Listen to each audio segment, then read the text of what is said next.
YouTube Slimes, welcome back to another video, and today we will be completing the quest, this one, an elegy for faded moonlight. So I still have 13 days left, so I thought, you know what, I might as well just, complete the quest. Whoa. Oh, do you think the others are making good progress? Hope it's all going smoothly. Oh, hey look! They made it back as well! Nice. Prince! Lama! How did it all go? All is well, thank you. Nefer and Yehoda had to stay at the curatorium to wrap things up, so they won't be joining us for now. I ran into Miss Nefa and Miss Aino on the way back. Their work is still in progress, so You seem rather cheerful today, Mr. I'm a little bit Flint. distracted. I certainly am. I achieved what I set out to do and came away with more than I bargained for. More than you bargained for? Fighting alone can get quite tedious, but I had the good fortune to run into a pair of brave young warriors. We meet again. Albedo. How have you been? Albedo! What are you doing here? It's been so long. I'm guessing you're here to see Farka. That would be a natural assumption to make.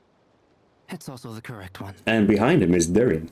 I already know. These two courageously lent me a hand while I was fighting the wild hunt. When they told me they were Sir Varka's colleagues, it all made sense. And given how people of outstanding talent tend to cross paths, it's no wonder you're already acquainted.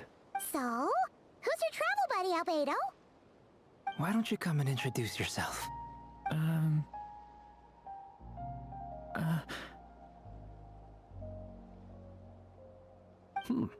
A gentleman of few words, I see. And a rather stern countenance. I presumed you were acquainted with him. Is that not the case? Wait, those horns. You must be. It's nice to meet you again. We've technically met before. Wait a sec! You're Mini Durin! That's right. It's me. I'm glad to see you again. By the way, No. he says it's okay if you drop the mini. Yeah, I'm not as mini as I used to be. Interesting, isn't it? The first step towards blending into human society appears to be reflecting on whether one's name really reflects who they are. Wow! You look so different! In a good way, of course. It's great to see you looking so healthy. Thank you, Paimon. And although you're as mini as ever, I understand that diminutives don't always convey endearment. I'll be sure to simply call you Paimon as a sign of my great respect for you. Wow! You're such a smooth talker now.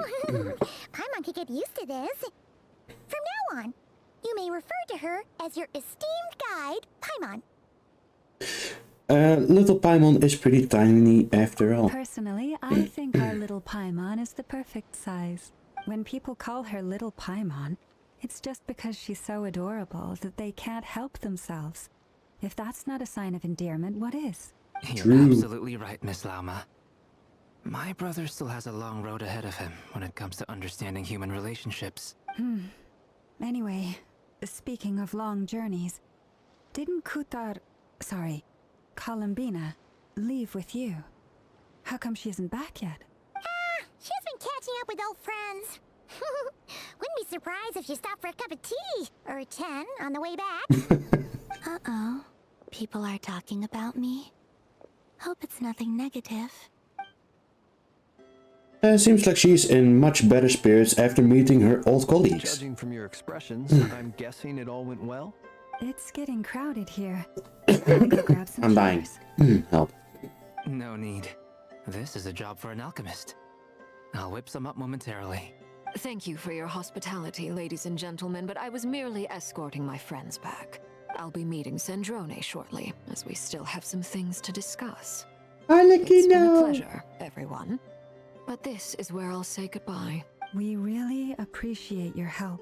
Thanks for standing by us. Oh, come on. Spare the formalities. I'm just glad I could help out some true friends. I understand. Well, bye for now, Harlequino. Bye, Daddy. Oh, this place is hopping. It's probably a good thing one of us left. Otherwise, we might not fit all these people in. Are you saying we're about to run out of chairs? As a matter of fact, I am. Come on in and see for yourself. Act 4, an elegy for the fate of moonlight has now started. Which means this episode will take a while, just like the other Genshin ones, but fear not, you can just skip ahead. You don't even have to watch this video if you don't want to. Oh my god, fuck, you look so handsome. But yeah. I am... How? Okay. Dainsleif, what are you doing? Heard your little chit chat outside, by the way. With Miss Paulina's colleague gone, we should be back to the original crew plus the other colleagues I brought in. Though it looks like we have another new face. Someone else managed to rope in a colleague too? Sorry, he's probably here for us. Frankly, you and Paimon are the only people I know here. This here is Dainsleif, colleague of Tibet's greatest guide, Paimon, and greatest adventurer, the Traveler. Well, not exactly colleagues, more sort of friends. Yep. When someone else jumps in to do the announcing, you know you're speaking to someone important. Let's hear what he has to say. Note to self. Once Paimon knows your name, the rest of the world will soon follow. When he comes looking Fair, for us, fair. it's usually something important. Paimon's guessing you've heard about the Wild Hunt, then. From the looks of it, you're about to hold a meeting. If I were to say that the Wild Hunt is our mutual enemy, would that earn me a seat at the table? As the saying goes, the enemy of my enemy is my friend. Mr. Dainsleif, there's a seat with your name on it. Farkas so cool, Though, man. I can't promise the same for everyone else. Hey, Albedo, think you can rustle up a couple more chairs? After all this time apart, Grandmaster Varka's first order is to rustle up a couple more chairs. I've missed this. Is he being sarcastic? Hey, he's your brother. Why are you asking us? I've still got a lot to learn about the nuances of human conversation. Trying to decipher Albedo's way of speaking has been like jumping in at the deep end. Oh, good True. point. Paimon gets you now. Don't sweat it. There are people who go their whole lives without getting the hang of it. You're ahead of the game already. Look at you, Paimon, expert in the art of encouragement. Why? I wonder what's taking them for so long. Perhaps you should go and check in with her. If My anyone throat can is carry like her so along itchy. with you. I'm very sorry. I just got back from the curatorium. Besides, aren't you curious to see what's taking her so long? Miss Nefer doesn't strike me as the type to share secrets. And since gathering intel is her specialty, I'm guessing she'd prefer to keep her methods confidential. Under such circumstances, would it not be tactless for me to impose? Oh, but it's fine for me to impose. What can I say? You have an unrivaled ability to garner people's affection, Miss Moonchanter.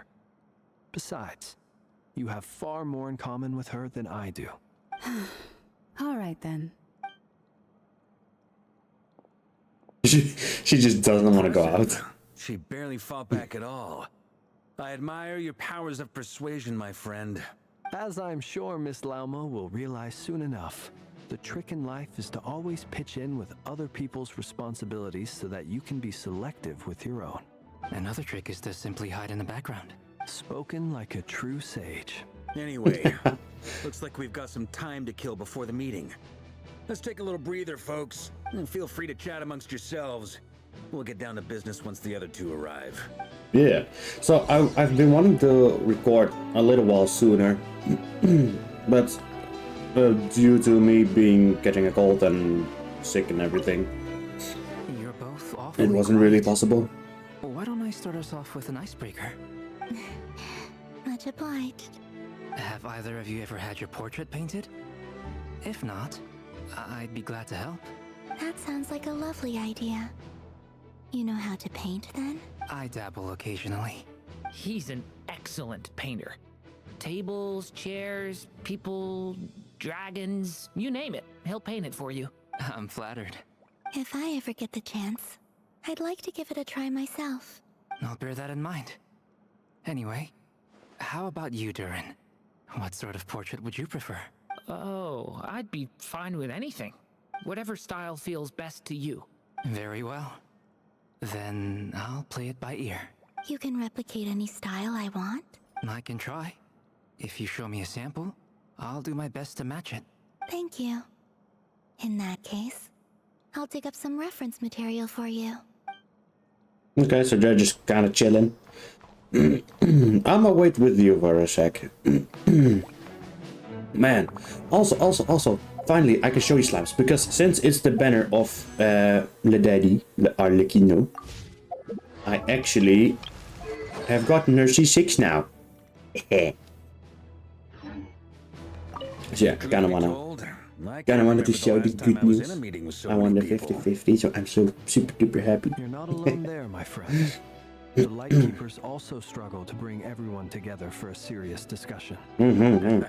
I don't doubt that. I've only ever met two Ratniki, one being you, and the other being that young guy, Eatlua. Eatlua is a good apple. I'll give him that. He's kind, honest, and regularly delivers supplies to my lighthouse. A true Ratnik to the core. In that sense, he puts me to shame. So you're what? A fake Ratnik? That's what it sounds like you're saying. But I get the feeling that's not quite what you meant.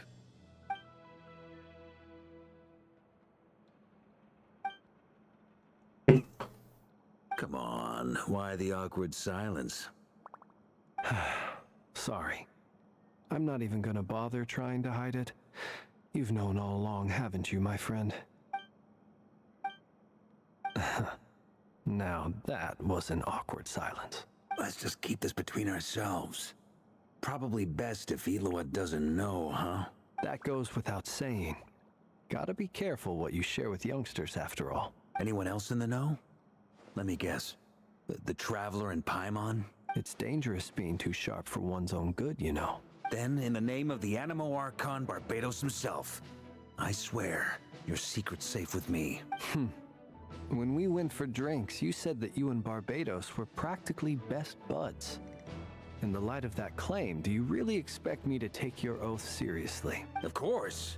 Just as long as you don't go spreading around the fact that I'm close with Barbados, all right? Fair enough, then.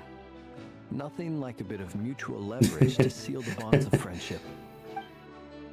That's what... Varka is very sharp.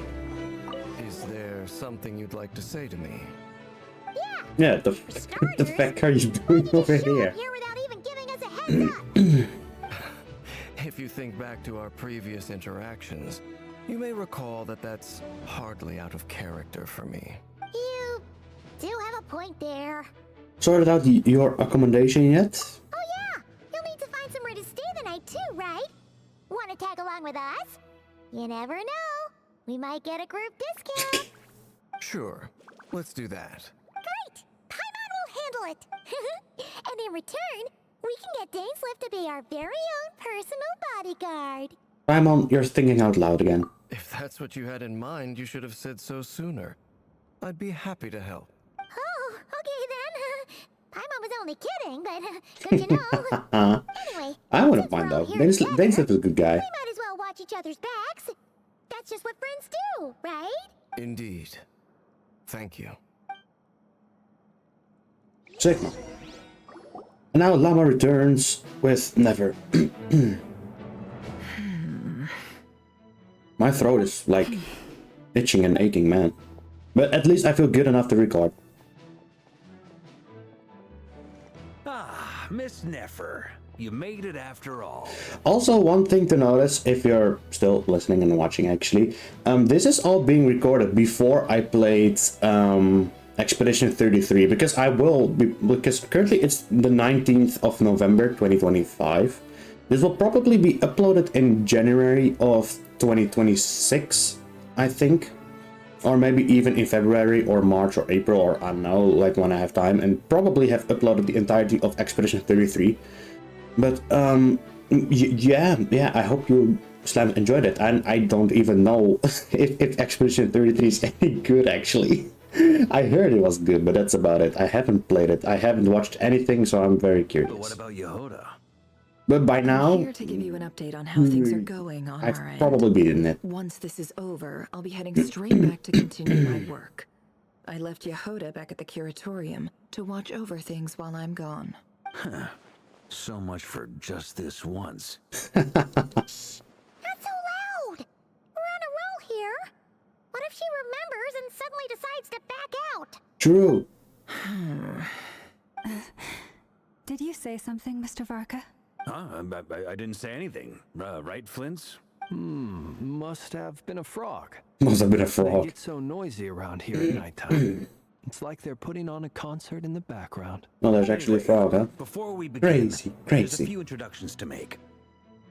Let me start by saying that it's an honor to be speaking before so many distinguished colleagues and collaborators. First up, we have Miss Lauma. As Moon Chanter, she's the leader of the Frost Moon Scions, a local religious community in Nodcry. Then there's Miss Nefer, boss of the Curatorium of Secrets, an intel gatherer extraordinaire. And also, my girlfriend. Nefer is leading the investigation into Rarer's background. And no, YouTube fans, it's not actually my girlfriend. They're making some great progress. I don't have a partner. Over here, we have Mr. Flints, a ratnik and guardian of the abandoned lighthouse. In our last operation, he courageously distracted the wild hunt to buy time for the rest of us. For Hell those yeah. of you who've never met, this Flints is Mr. my Albedo, boyfriend. a renowned alchemist and captain of the Knights of Favonius investigation team. By his side is a new face for us all, myself included, Mr. Durin, who has come to lend his aid. Next up, we have the Moon Maiden and former Fatui Harbinger, Miss Columbina. Then we have the Traveler, who's earned more titles than I could possibly hope to list out, so I'll spare you the rundown. And Paimon, the ultimate travel companion and quite possibly the best guide in all of Tevat. Wow! That's a lot of people! Great turnout! Miss Nefer, A lot of looks like you might talented have people. another job coming your way. So, congratulations on the booming business, I guess. You think I haven't got enough on my hands as it is? Who's looking for me now? That would be me, Miss Nefer. I have a commission for you. And you are? Who I am doesn't matter right now. What does matter is that I'd like you to gather more intelligence about the Recher of Solnari. Well, it's not as if we never take on anonymous commissions. But in your case, I'll have to decline. I'm gonna Interesting. take a wild guess and say your job's probably more hassle than it's worth. Something about you seems like bad news. It's my eyes, isn't it? Conrian, I assume. And what's with the mask? Are you trying to hide your identity? In any case, the fact that you're even still alive raises an awful lot of questions for me. My name is Dainsleif. And yes, I am from Conria. As I'm sure you're aware, the Recher of Solnari's real name is Rerir. He was once an acquaintance of mine. Really? Then you must have been quite an influential figure yourself. You flatter me, but none of that matters anymore. My point was simply to clarify why I have asked Miss Nefer to investigate Rerir's background. So you're both from Conria, and it sounds like you used to be friends? What am I missing here? Surely you already know how he became one of the Five Sinners. I'll tell you everything I know. The history of Conria. What? The names and identities of the Five Sinners. I remember it all like it was yesterday. I have never spoken openly of this before. But the truth was exactly as people say. The Five Sinners were each driven by their own desires, and it was by playing upon these that the Abyss tempted them to their fall, tearing Conria apart in the process. The visionary, Vedafenir, who wished to foretell the future. The wise, Haroptatir, who sought limitless knowledge. Gold, Rhindaughter, who desired to create life. The foul, Sertologi, who pursued supreme strength.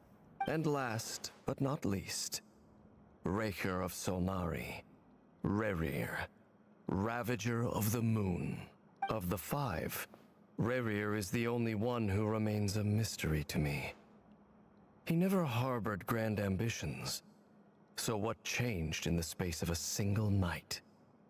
How did he come to fall like the others? In other words, you're saying that his change came as a shock to you, and you have no idea what actually happened? That's right. You mentioned how the Abyss tempted them, which led to their fall. But what did that look like in practice? And what other context can you give me about the events of that time? The more detail you can give me, the better. Strangely, now that it comes to it, I hardly know where to begin. The fateful night took place during the era of the Eclipse Dynasty. One day, my elder brother, the visionary, Vedifenir, was summoned to the palace by the Vinster King, only for the king to gouge out his eyes and cast him into the dungeons. Oh god. When I came to hear of this, my fury knew no bounds. I gathered together every ally I thought I had, and together, we set a night to storm the palace and free Ved.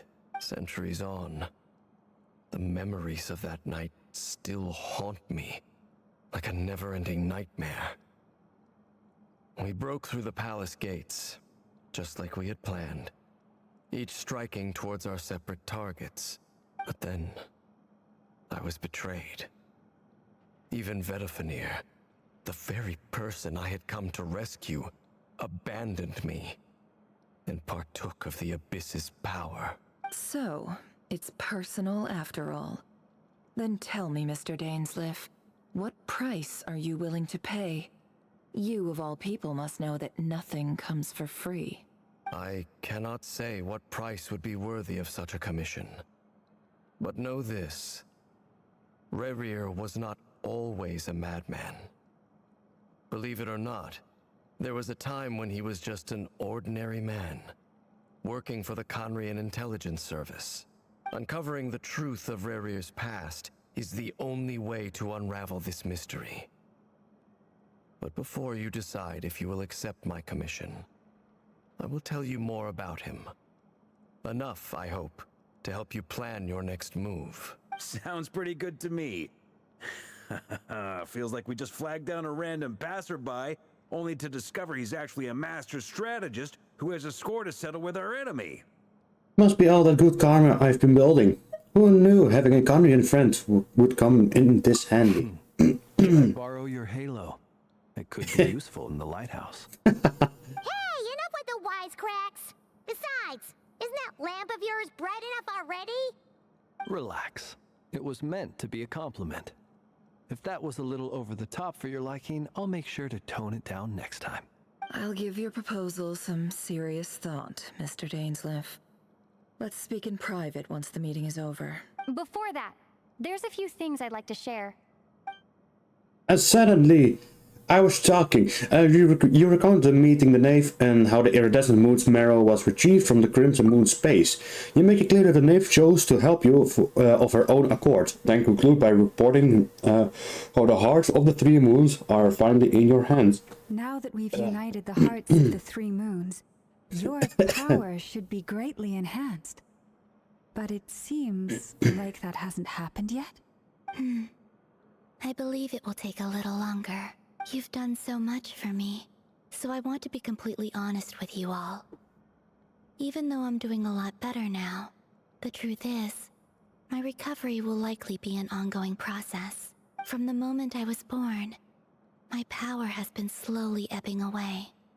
And that is because Tevat has never accepted me. Even with the moons united as one, it seems my rejection cannot be undone. So far, I have yet to find a solution. It may turn out to be a problem that will plague me until the day I finally leave this place behind. Even so, I will do everything in my power to help you drive out the Rerir of Solnari. As Arlecchino put it, this is not about chasing the spoils of victory. It's just a gesture of heartfelt gratitude. Kutar. She seems a lot more energetic and positive than she did when we first met. Defeating the Rerir of Solnari will be no easy task. While my strength slowly recovers, we'll also need to gather more intel. Naturally. We should take all the help we can get if we hope to defeat him.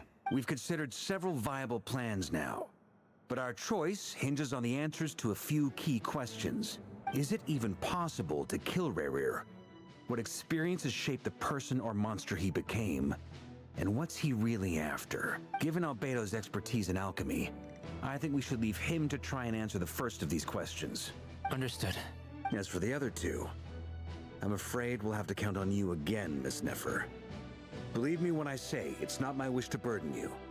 But right now, relying on your skills is our only option. So you're placing all your hopes on me, huh? We can't thank you enough for agreeing to help us. Honestly, I can hardly believe how lucky we are. You sure have a talent for changing your tune, Miss Moonchanter. Timid like Yehoda one moment, then flinches insincere flattery the next. Ladies, please. I must object to your portrayal of me. That's all. Feel free to keep bickering. Just pretend I'm not here. I almost don't want to leave this room. I'm curious to see how this plays out. I have faith in you, Miss Nefer. Something tells me you'll stand by us until the very end. Oh? She will. And what makes you so sure of that? Me, girl. What if I suddenly decide that my compensation is insufficient? This isn't about the money. I can sense that you've got a deep-seated distaste for Rerir. And knowing you, that alone is motive enough. Look at them getting along so well. Like two peas in a pod. And I'm the one they accuse of insincere flattery. There is no justice. Miss Lauma, you have to understand something. Unlike you, I don't actually enjoy having everyone's hopes on my shoulders. Is that right? Well, maybe the fact that I'm willing to put my hopes in other people says more about me than you. But the fact is, I also trust you. And that's because I know that you're someone we can count on. Anyway, we've got our plan, so let's get moving. Mr. Dainsleif, let's talk. And Traveler. Yeah. Once we're finished, if you've nothing else planned, I'd like you to come with me. Oh, sure thing. This whole experience is teaching me a lot. For instance, I now know that when other issues come up in the future, I'll have far more luck getting Lauma to convince Miss Nefer than trying to do it myself. Hate to say it, friend, but that's one of the funniest things I've heard in a while. Why? You think I've got it wrong? Quite the opposite. But what makes it so hilarious is how long it's taken you to realize. True. Nefer and Dainsleif converse intently for quite some time. From the gravity of their expressions, you can tell how heavily the next stage of the plan weighs upon them both. After a short chat, Albedo and Durin head off with Farka on what they describe as a sample finding mission. Lauma steps out for a while, then comes back loaded up with emergency medicine. She tells you that while people rarely expect to get hurt, it's her duty to be ready when they do. You and Paimon wait patiently for Nefer, content to see how well everyone is working together.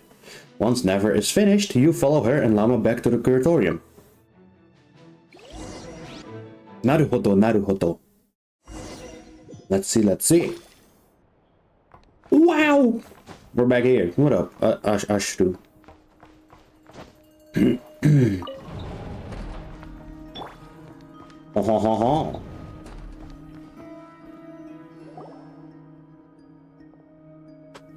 Thank you for waiting.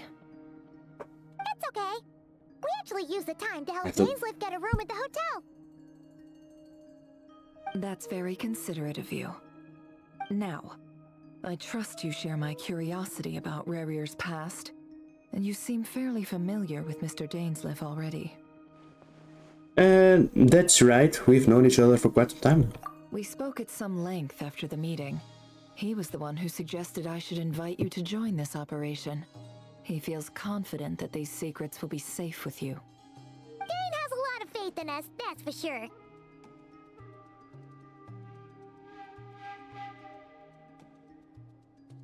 I apologize, I had to... Oh, whoops. Bam, camera on. There we go. I had to help my cat real quick. Thanks for your trust too, Nefer. Likewise. I appreciate still that recording, you I'm still got right recording. on board without interrogating me about why I invited you. It shows that you trust me to explain everything in due course. That's because we know what you're capable of. We appreciate you too, Nefer. You might have been forced to help in the beginning, but this time, it was your choice. That's one way to put it. Another is this, that once a decision's been made, it's set in stone. After that, my only goal is to see it through. Alright, so here's how it is. I'm going to access Rerir's thoughts again using my confidential method. Now, I'm sure you've seen things like this before on your travels, so you're surely well aware of how dangerous it can be. The reason I've gathered you all here is to ensure my safety during the proceedings. I plan for us to enter the fragment of his consciousness together, and once inside, I will focus on searching for information. Think of this as a diving expedition into someone's brain. If I'm the diver, you are my safety equipment, tasked with keeping me alive while I'm under the surface. Once the ceremony begins, we will all be spying on privileged information. But in the interests of safety, you must remain absolutely silent at all times. We will discuss our observations after the ceremony has concluded. Lastly, any individuals of a weaker constitution are advised not to partake in the ceremony. In any case, Paimon has her own job to do, which requires staying in the room, but not joining the ceremony. Never conspicuously, yes, I said it correctly, yes, left out the details of her confidential method. I guess her brain diving techniques are a trade secret. Well, good luck, everyone! Sounds like all Paimon can do is cross her fingers and root for you guys. There's a little more to it than that. I was being serious when I said you have a job to do. While the rest of us are inside Rerir's mind, it's imperative that we have a team member on the outside. In the event that something goes wrong, you will be our first responder. I don't anticipate any issues, but the extra level of safety will be greatly appreciated. I second that. This is a dangerous operation here, and you're our whole rescue team. That's pretty much the most important job in the crew. So, Paimon's like the lifeguard? Yeah, that makes sense. Alright, got it. Good. You go, Paimon. Please, take a seat. We'll get started momentarily. Back into the minds of Rerir. But we're also gonna see what happens, So, right? Where we left off tell you last anything time. else?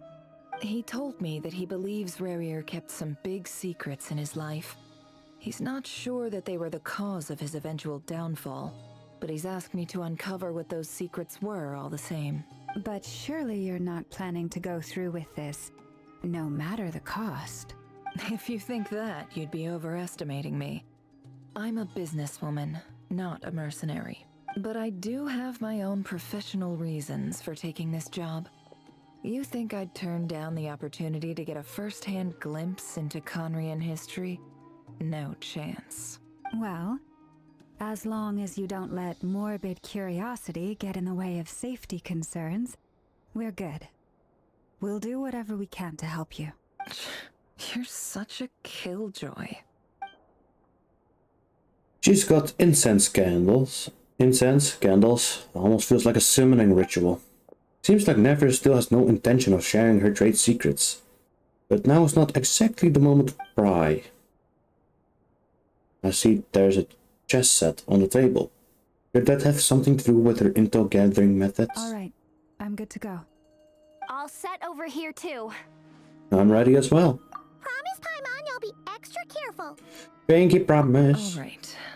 Let your whole body relax. We're about to begin. Close your eyes. I'm closing my eyes. Bam. Phew. Could this be his office? Pretty standard setup. Bookshelves, paperwork, files. According to Dainsliff, Rerir used to be an intelligence operative. Chances are there's plenty of top secret intel stashed away in this room. Is this where you keep your secrets, Rerir? Can't say I'm not looking forward to this.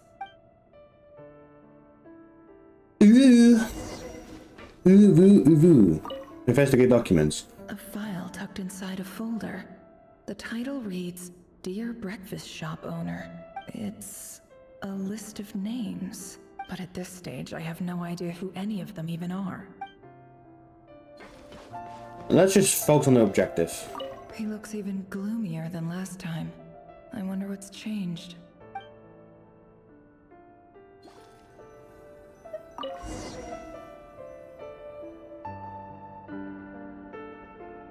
Today's files are in. Time to wade through them just like usual. Male, 51. Occupation, cook. Confirmed Crimson Moon descendant. Has maintained frequent contact with other descendants over the past year.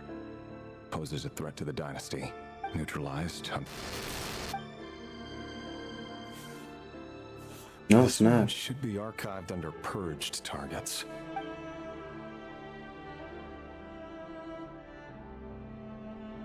Oh. Okay. Female, 23. Occupation, office clerk. Confirmed Crimson Moon descendant. Has maintained frequent contact with other descendants over the past year. Poses a threat to the dynasty. Neutralized. 23, yeah, that's the same age as me. Another one for purged targets. Sounds like she was that other man's daughter.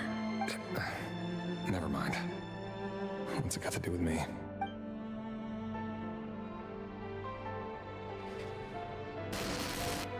Male, 40. Occupation, teacher. Confirmed Crimson Moon descendant. Has been observed making contact with other descendants during the past year. Poses a threat to the dynasty. Neutralized on... Just another nobody for the archive. Come to think of it, I remember surveilling this man. A case like his never would have been considered a priority in the past. Huh. He barely even interacted with other Crimson Moon descendants.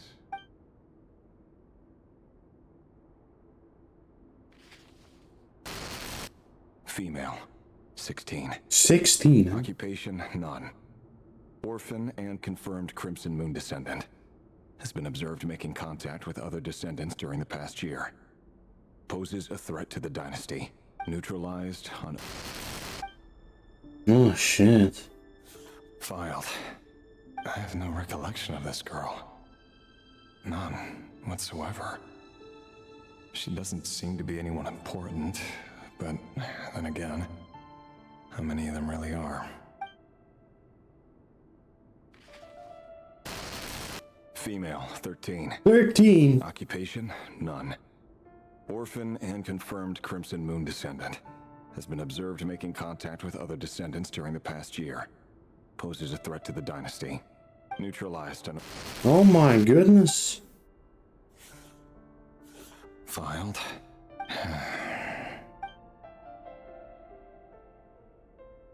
It's a massacre. Oh my lord. Male, 11. Occupation, none. Orphan and confirmed Crimson Moon descendant. Has not been observed making any contact with other descendants during the past year. Poses a threat to the dynasty. Neutralized on...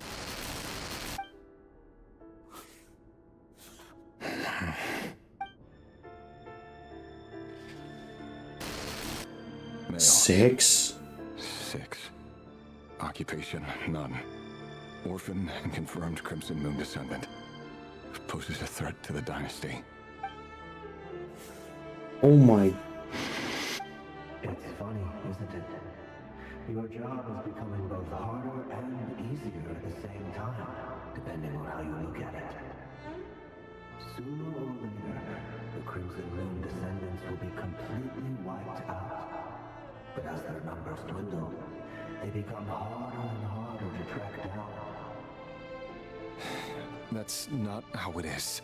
Fortunately, however, most of the able-bodied adults have already been taken care of. The remaining weaklings will be increasingly easy to deal with. No! No. These are all children, man. man. The survival of the Eclipse dynasty. And the only way to do that is by eliminating any and all potential threats. It's a perfectly legitimate line of work. Every single one of my colleagues can attest to my fairness. And if my friends were aware of the facts, I know they'd back me up too.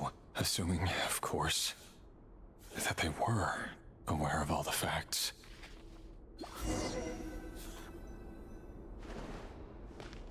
That's fucked up.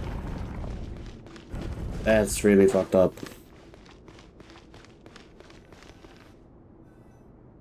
Mr. Vettelfnir, it's been quite some time since we last met.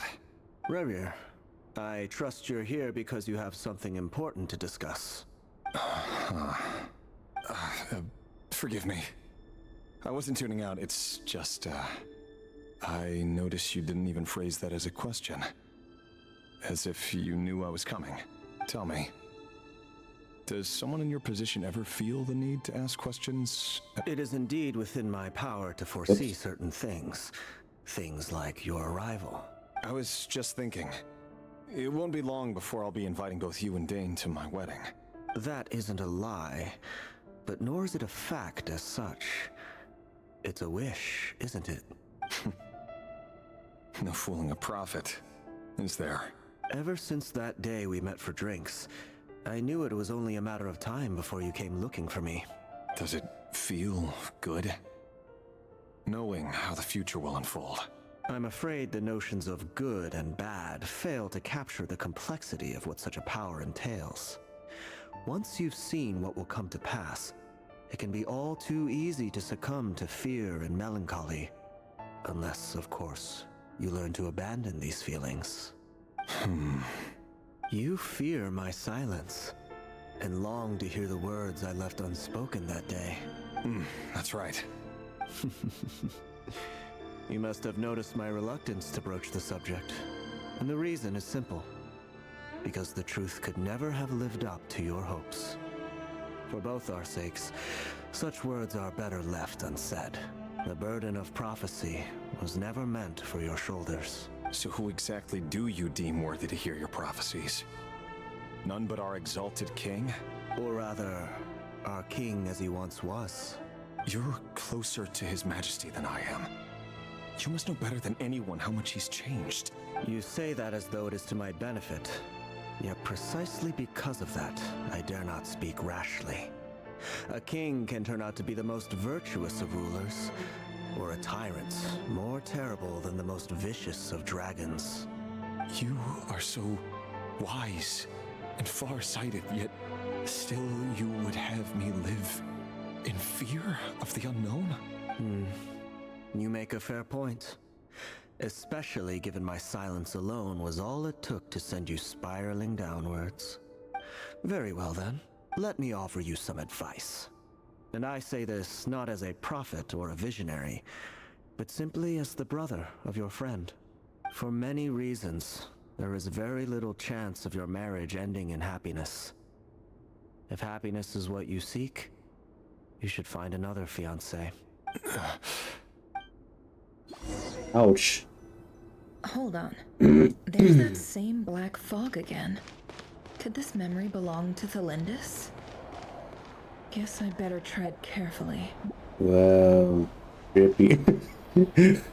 Oh, never of the green smoke. Please give me your wisdom. Whoa. Wait. Hear me out. Oh, this time we boy. finally got a clear look at his face and learned his true identity. We finally continued this story. His name is Rerir, and he claims to be one of the king's guards. What did you say? A cruel irony, isn't it? The man you're set to marry leads a double life as a brutal executioner. Why are you telling me all of this now? Simple. It's because I want you to kill him. You are the only person he would never suspect. No, absolutely not. I would never dream of doing such a despicable thing. So you'll just stand by and watch him slaughter us to the last?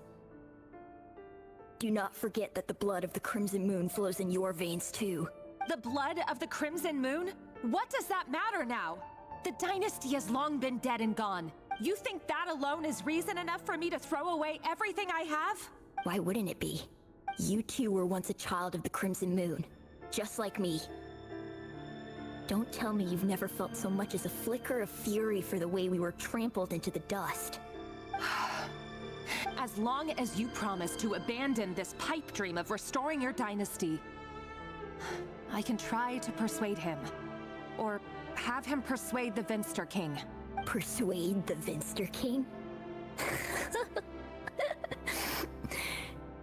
Do you even know why he's so obsessed with hunting us down? Why he keeps trying to force us to hand over our secrets over and over again?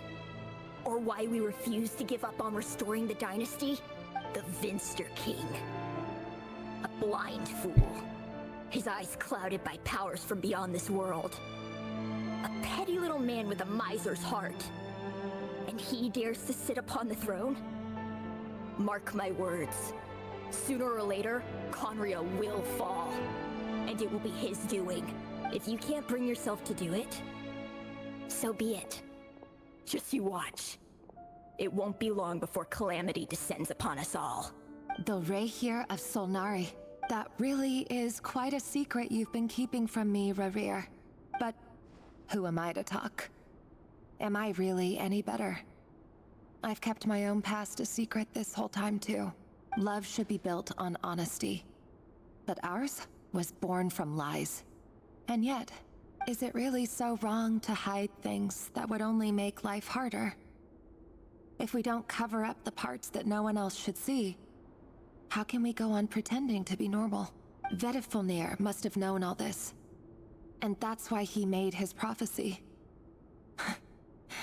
In the end, nothing stays hidden forever. But I won't just sit by and watch this disaster unfold. I'll do everything in my power to protect what I cannot afford to lose, no matter who I have to face.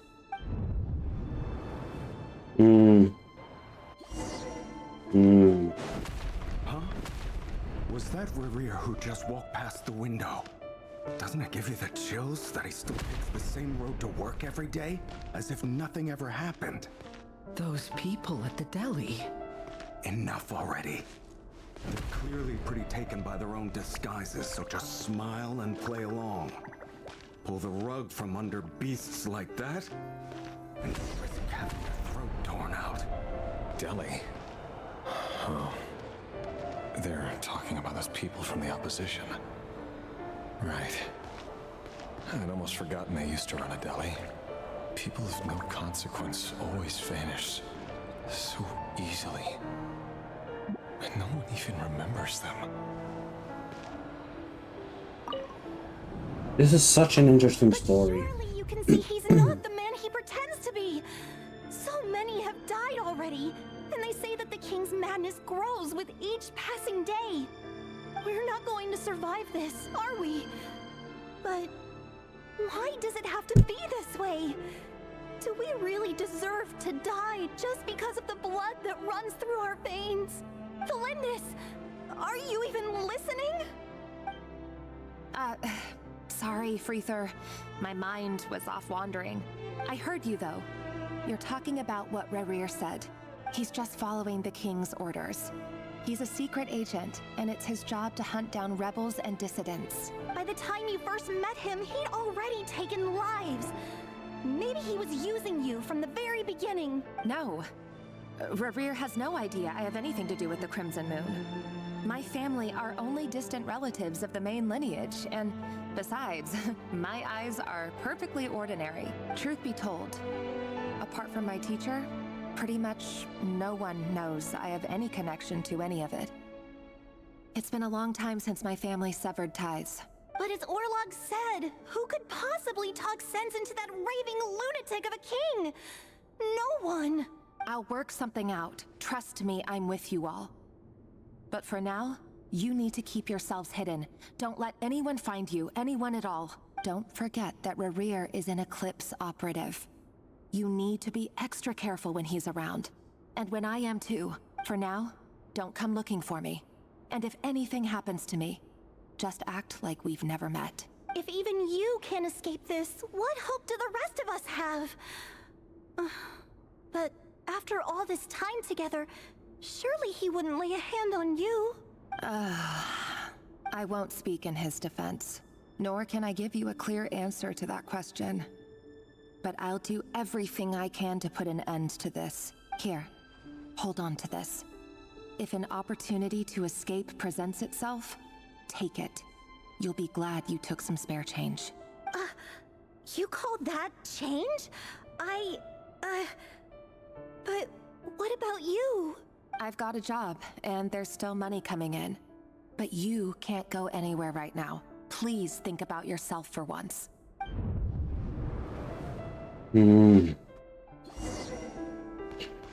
Okay, okay. I love the music as well. Another day, another round of assassination training. Training ground is just beyond this hidden passageway.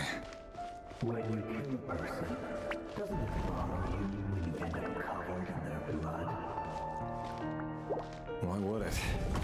Aren't we all just walking blood bags? But not everyone is accustomed to hunting down others like prey. You've been a hunter for so long now, you seem to have forgotten that most people don't just go around killing one another. Leave me alone.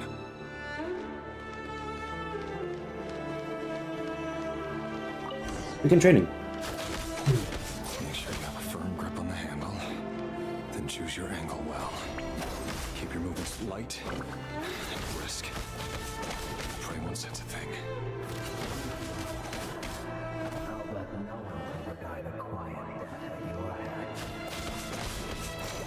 I work clean. No traces.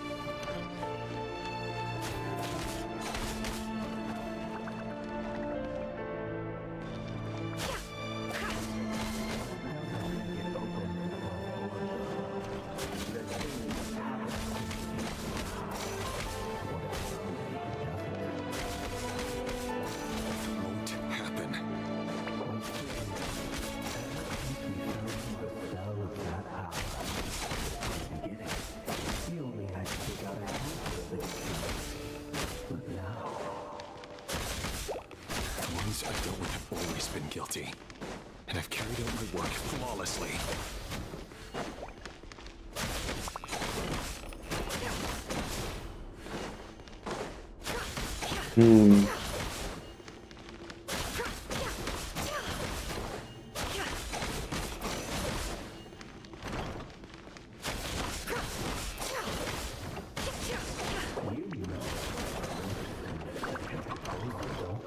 Oh god. Was it because she didn't trust you, or something else? Enough! Oh god. Oh boy.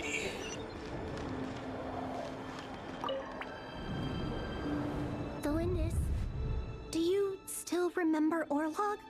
Orlog? The boy who was pretending to sell flowers. You spoke for quite a while, didn't you? Yes, we did. What about him? He was arrested 2 days ago. Chances are he's already dead. He... I just don't get it! After everything he's done, why do you still stand by him? Or does it mean nothing to you that people keep dying? No, that's not... Just hear me out. I need to go now, Thelindis. They're looking for us. You take care too. If you ever need a place to hide, come find us.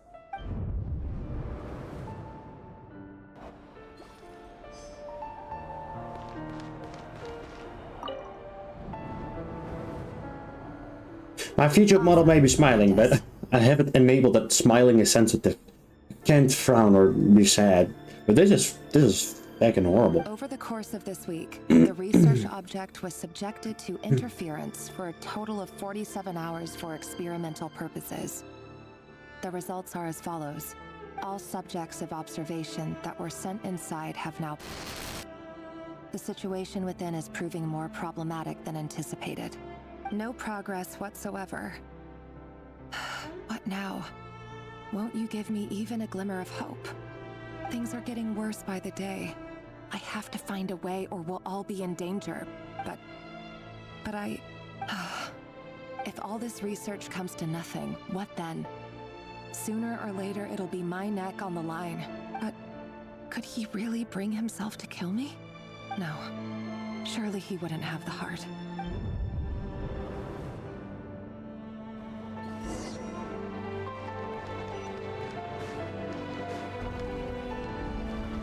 Whoa. Okay. Why won't you just let us go? We don't even know each other. All we want is to live ordinary, peaceful lives. You want to live?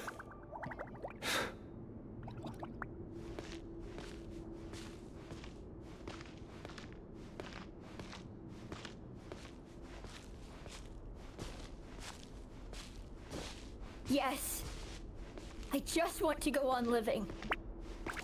Is that really such an unforgivable crime?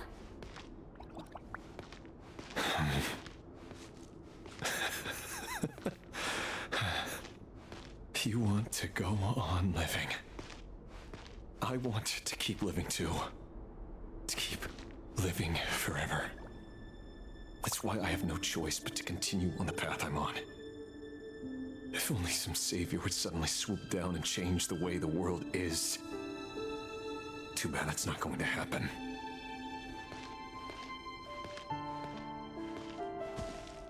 Imagine that. If there really were such a person, you and I wouldn't be standing here like this, would we?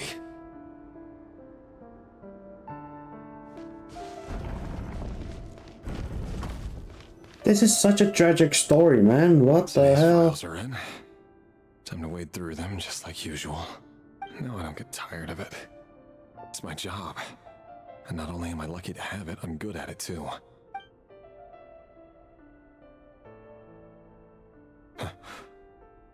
Wait. That's...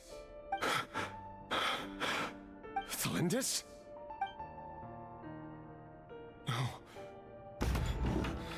No. No! Why? But you bear no mark of the Crimson Moon.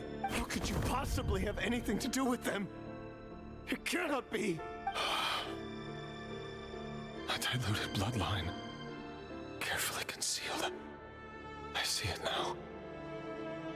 You've been living in the shadows just like me. What a fool I've been. Numbing myself with talk of justice.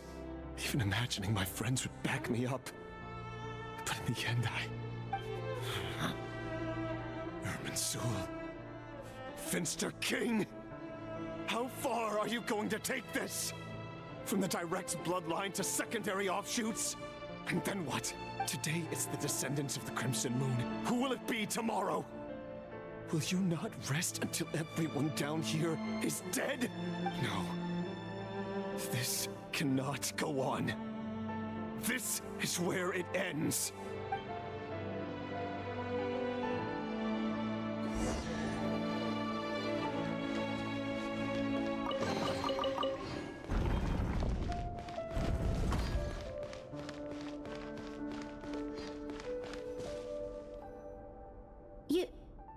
You're really letting me go?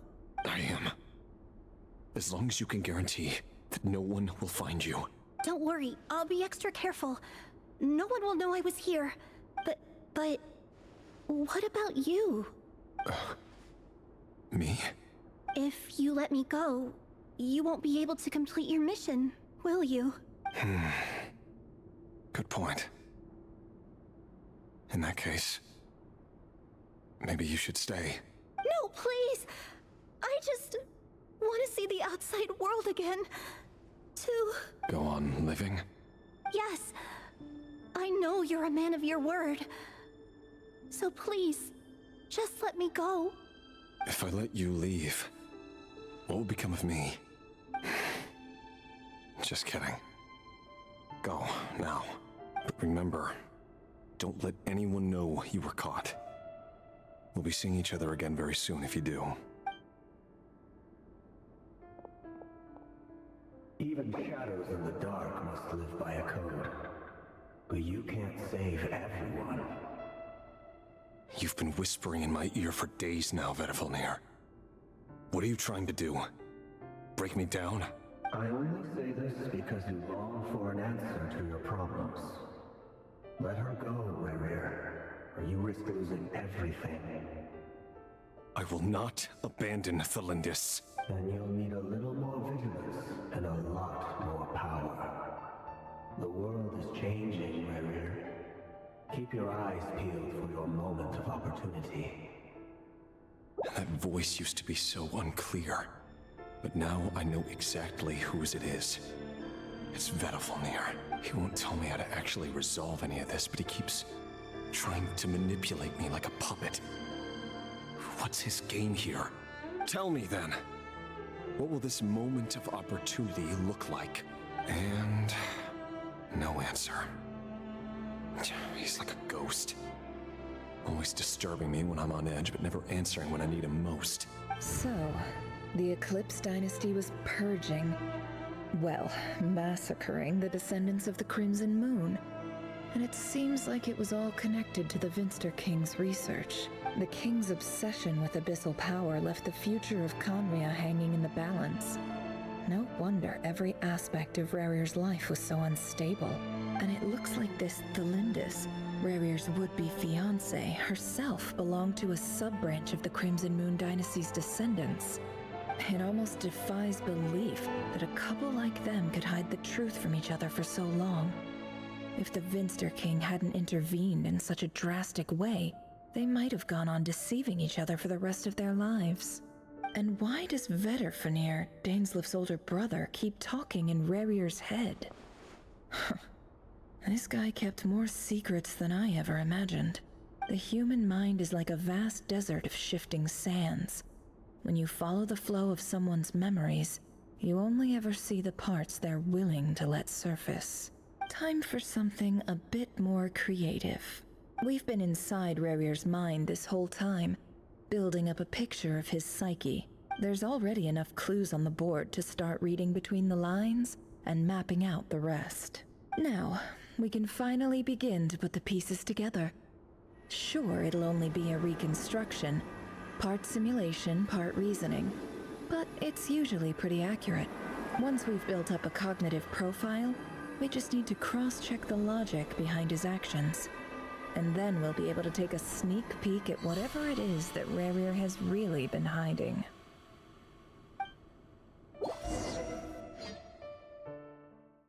This story is insane. My goodness. Chess!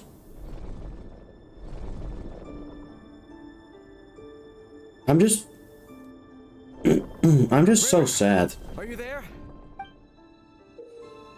I'm actually sad about moving pieces consumes actions points, and when all your action points are used up, you will return to your previous save point. When a piece moves to a square with this marking, you'll gain the corresponding number of action points. This square will also become the latest save point. So... okay.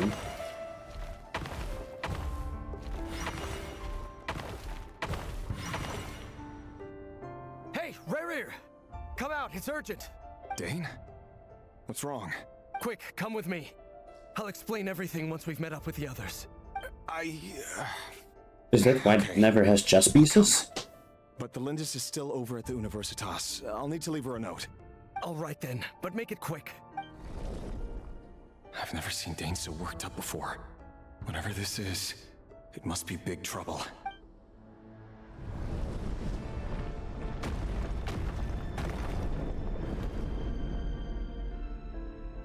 I wonder if we actually get to see the Vinster King. Make use of movement squares to move players in the marked direction by moving this way. There's no action points.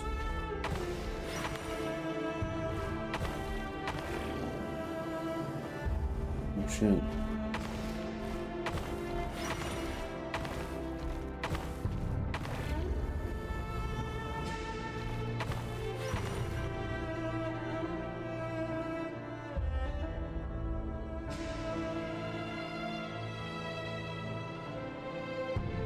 Well, This is a nice change, meeting you all at this hour. When men and women of ambition can speak face to face in broad daylight, I say that's a big step forward for our dear Conria. Don't be ridiculous. We do not fear the day. Why would we seek refuge in the night? You might ask your blade that same question. I'm told it prefers the cover of darkness. The word on the street is that Sertologi only strikes when he has an unfair advantage. But that is patently false. I see you're missing an arm and a leg. Surely only a fair fight could explain that. If this is your way of offering me replacement limbs, believe me, I'll take them. Oh, we can certainly discuss that. With bioalchemy, anything is possible. Assuming I have your full support in my research. Lunatic. Robtatir, what brings you here? Why, Dainsleif, of course. He invited me. Please, cast aside your apprehensions, Miss Rhindaughter. Whatever the rumors may say, I am but a humble servant of the king, and I can assure you he affords me no greater convenience than he does you. Well, the Universitas Magistrorum won't stop fawning over you, so at least some of the rumors must be true. You're clearly doing well for yourself, so drop the humble servant act. It endears you to no one. You're president of the Universitas Magistrorum, the chief royal mage known as the Wise by royal appointment, and by far the most favored among the 4 pillars of Conria. Vice President Veet doesn't even try to hide his envy when he sees you. My success is the product of hard work and good luck. It's as simple as that. Were the king not such an extremist, I hardly think I would have received a senior post at my age. Of course, no job is without its gripes. Serving a king like ours can be a challenging task, as I'm sure you can imagine. And as for Eftervit, in missing out on the presidency, he's dodged a mountain of stress. Like everything else in life, it comes with pros and cons. You're all here. I apologize for the short notice, but it was an emergency.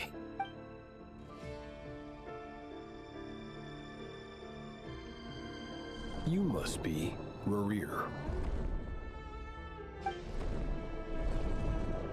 Mr. Sertologi. Yes, I handled your case file during your sentencing. Nothing personal, of course. I'm pleasantly surprised that you remember me. You're clearly a person of substance if you've been invited here.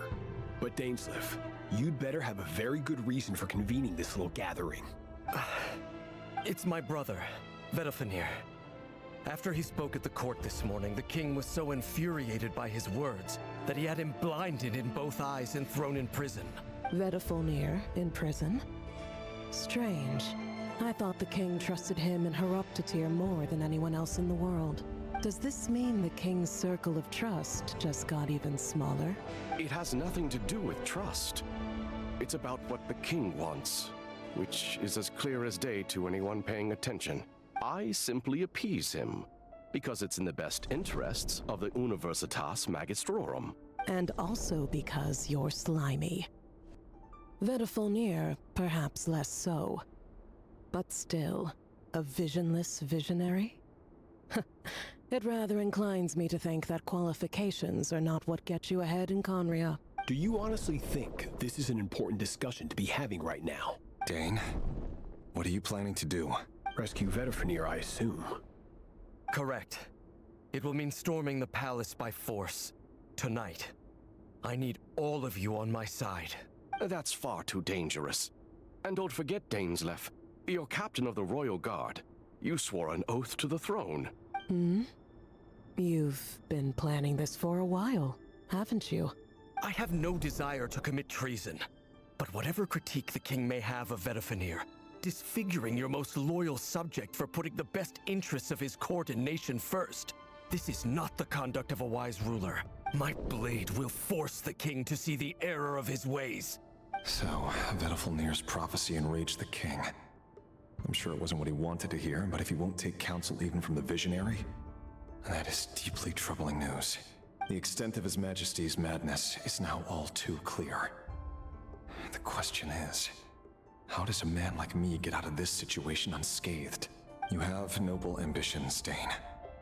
But I'm afraid they don't do much for a guy like me. I'm not interested in saving the world. All I want is a letter of pardon. A letter of pardon? For whom? Thelindis?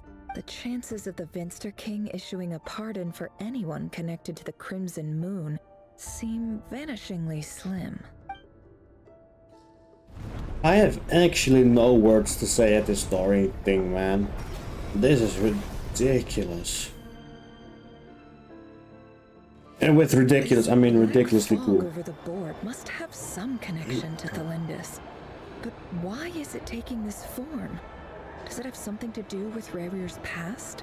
Another mystery I'll need to unravel. Thelindis is actually Shao, if you didn't know. No, I'm just kidding. Defeat your open pieces, your opponent's pieces, your pieces will only attack when they have more action points than needed to defeat your opponent's piece. So I can defeat this one. Bam!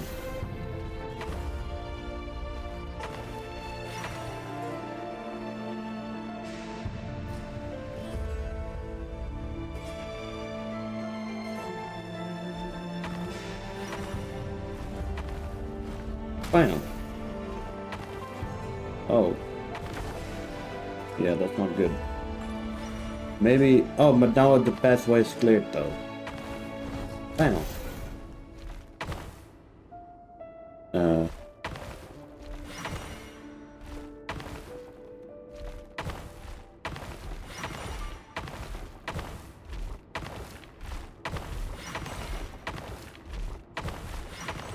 There we go.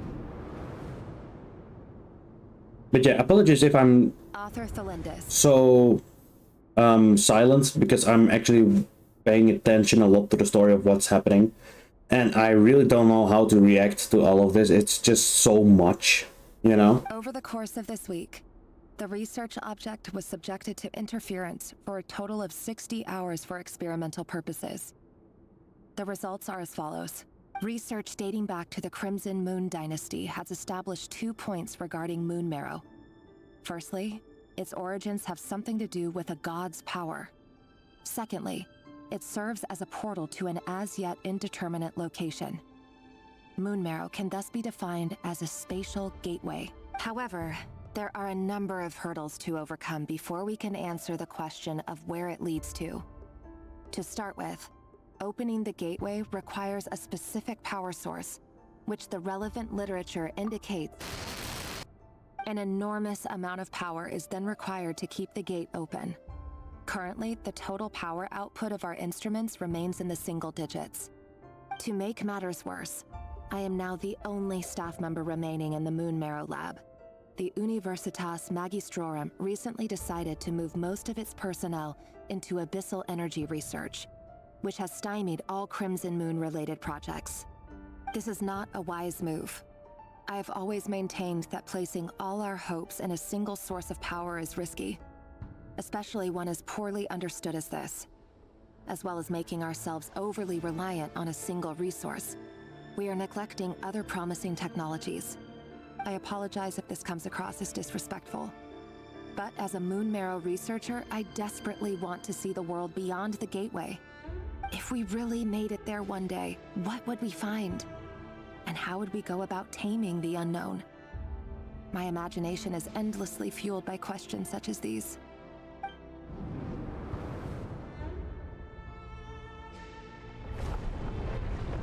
More chess. Need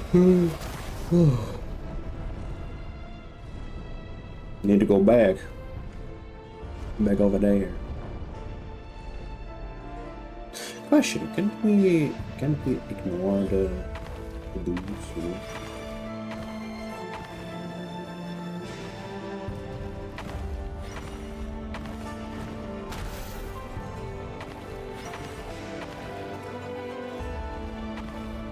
Oh. Oh, I'm all the way back here, huh? I feel like that is the best way. Yeah, let's just go this way.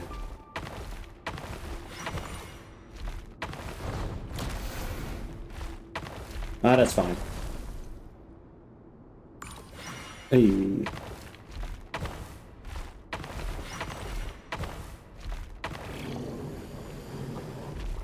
Nice. This is for you. I heard you're gonna leave the city with your parents. Delindis, did you hear about what happened? I've heard nothing. Rerir got back very late last Friday, and he was acting a little unusual, but he slept pretty well, so I'm guessing whatever he did was a good deed. You never saw him, and I don't know what he did. And this conversation never happened. You understand? What if he finds out that you pried into his secrets? Don't be silly. I don't know what secrets he does or doesn't have. All I know is he's just a normal guy who happens to run some errands for the king. Are you scared of him? I don't know. The Rerir I know doesn't match the person you all describe. Logically, I should be scared of him. And yet, I don't want to lose him. But enough about that. You should get going, and be careful with the package I gave you. Keep it secret. Keep it safe. What's in it? A piece of the moon.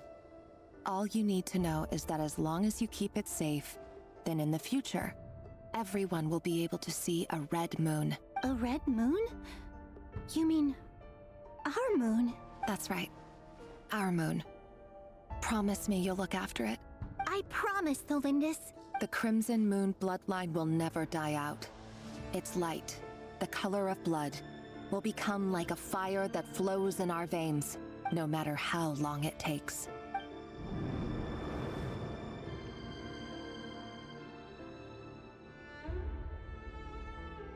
Genshin sure has some high quality racism going on, I'm just saying.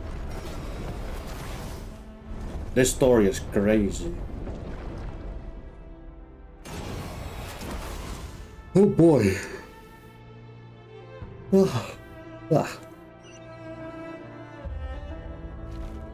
We keep her moving and schmoving. I don't wanna when I can't.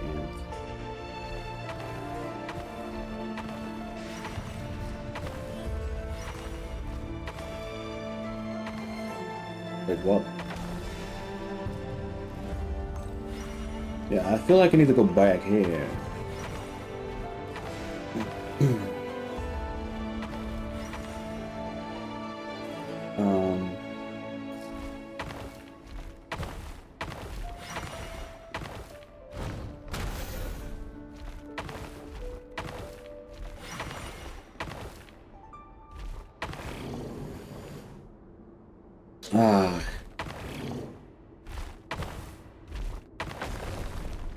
So how do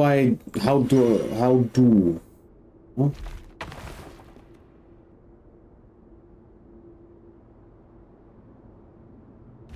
Wait, hold on. Well, this is actually confusing me. No, wait. Genshin, you're not supposed to be hard. 3.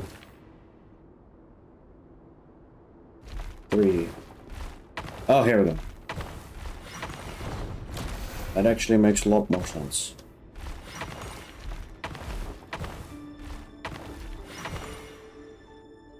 Hurry, everyone, and stick to the plan. Sir Dainsleif, what are you? Is this treason? You know what happens to those who betray the throne. Please, don't do this! It is the king himself who has betrayed the throne. He has betrayed all of Conria. If you have any love left for justice in your heart, you should join me. It's showtime. Dane and his group will handle the troops in the palace. Then Hraptatir and Rheindotter will disarm the security measures. My job is to enter the prison and rescue Vetafilnir. Stay safe. Wish me luck. Look after my brother. Draw your blade.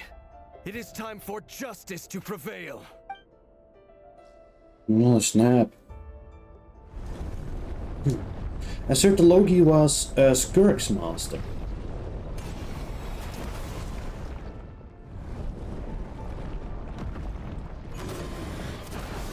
Oh shit.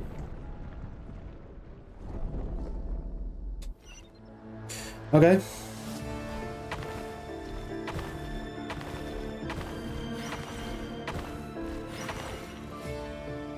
I'm stuck, no?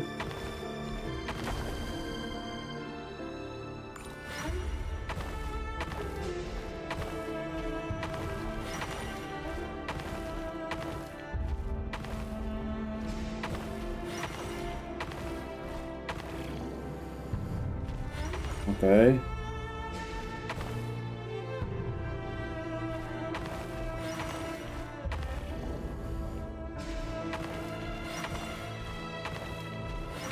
No, I'm dead. I needed to grab the 6. I can't do...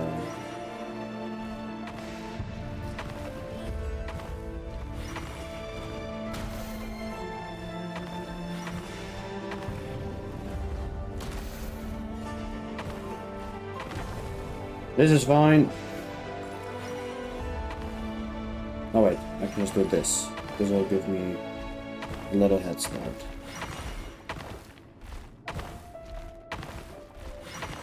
Nice. This place is filthy. And the smell is abominable. Clearly, the king doesn't allow his prisoners a single shred of dignity. This is dire. Found you. Hello, Mr. Vettelfulnir. It's you. Surprised? Oh, wait. I guess surprise isn't an emotion that prophets feel very often. I certainly felt some surprise in the moment when I was blinded. Surprise at the king's sheer ignorance.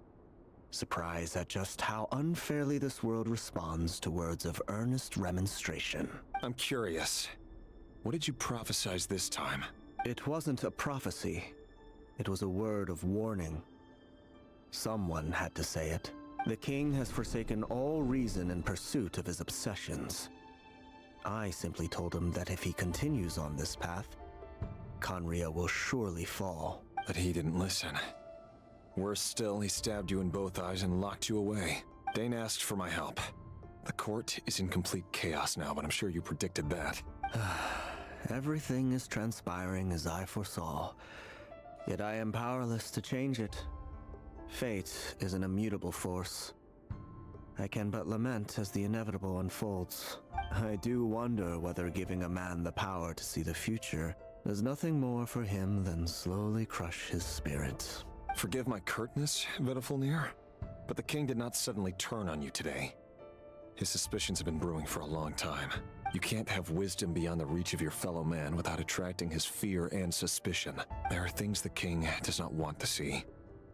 So, he doesn't want you having visions of them either. He blinded you because he thought this would make the visions stop. He wasn't entirely wrong. I did indeed lose my power to see the future. Right up until... Until what? Just now. I believe I saw something new. Well, tonight could go a lot of different ways. 5 of us banded together to storm the palace, also we could rescue you. This will go down as the most tumultuous day in Conrian history. I sense hatred in you, but also hope. A desperate hope that with the tyrant deposed, that will be the end of the story.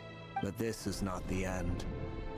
It is the beginning of a new chapter, in a whole new story. There are many men of honor and courage in this world, Rerir. But you are not one of them. You're not here for justice, are you? You're here for yourself. Is that a dagger? Interesting. Why not the polearm? It was always your weapon of choice. With your abilities, I don't doubt that you were able to recover some of your sight. But I also doubt that you want to make an enemy of me right now. Of course not. We're on the same side, aren't we? We could be.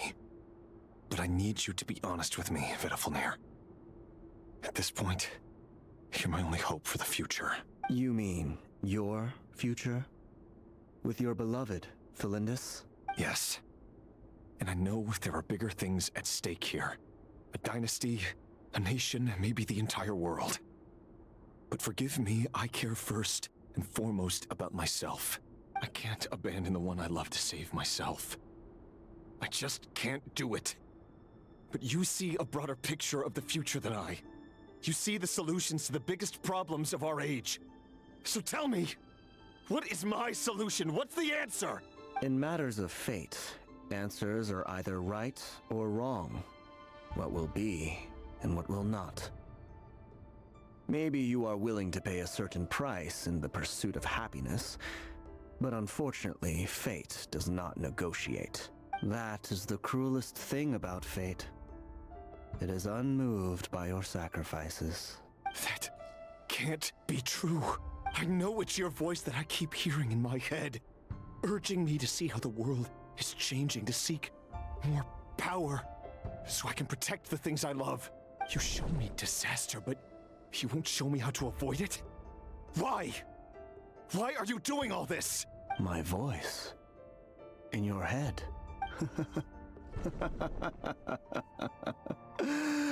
So, you hear it too. The voice that steals your mind, gains your trust, and drives you crazy. It turns out that we are not so different, you and I. Vettelnir just broke into the strangest smile I've ever seen in my life, as if he'd discovered some monumental secret. But then he suddenly switched to looking extremely weary. Very well then. My advice to you is as follows. You must persevere. Whatever trials and tribulations you may face, be steadfast in the belief that they are your path to the future.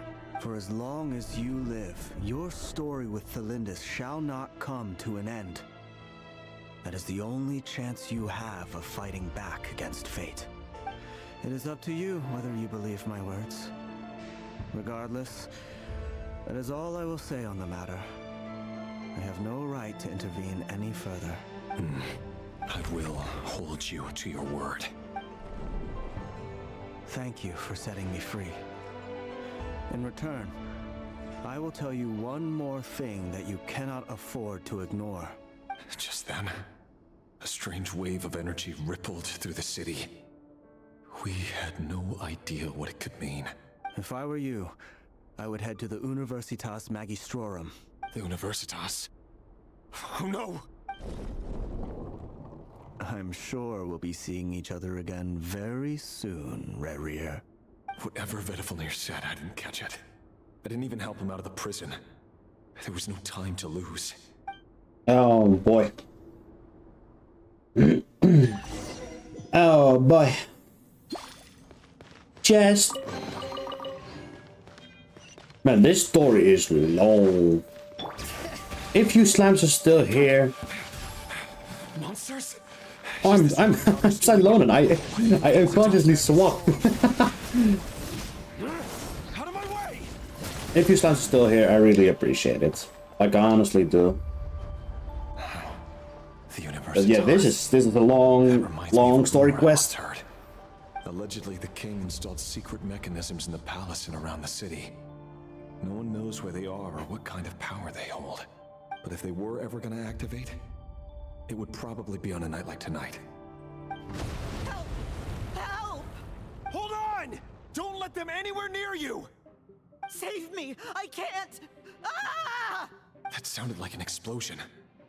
So, the rumor is true? The king really went through with it? What other means does the king have at his disposal? They must run on power from the Abyss. And given it's a major center of Abyss research, anyone over at the Universitas will be in grave danger. I have to hurry! And that's the location where Thelindis is, no? Bring it. Thelindis. Hey.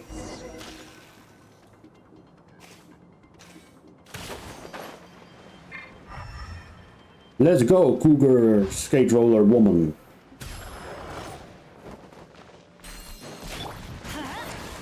No more lies.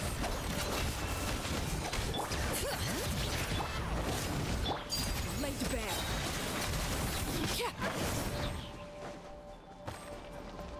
Kapuya. Blasting as the moon. Transfixed. Besides blood money, blood debt collected. Everybody stand. Chesto.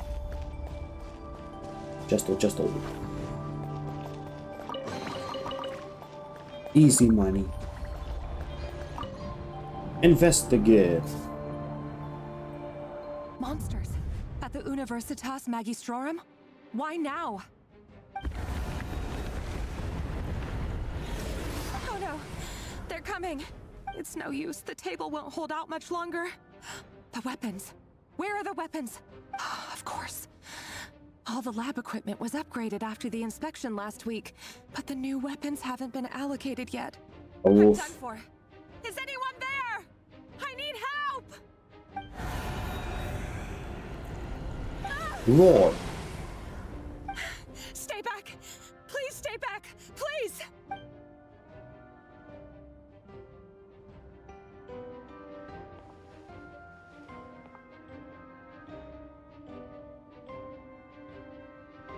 I think they stayed back.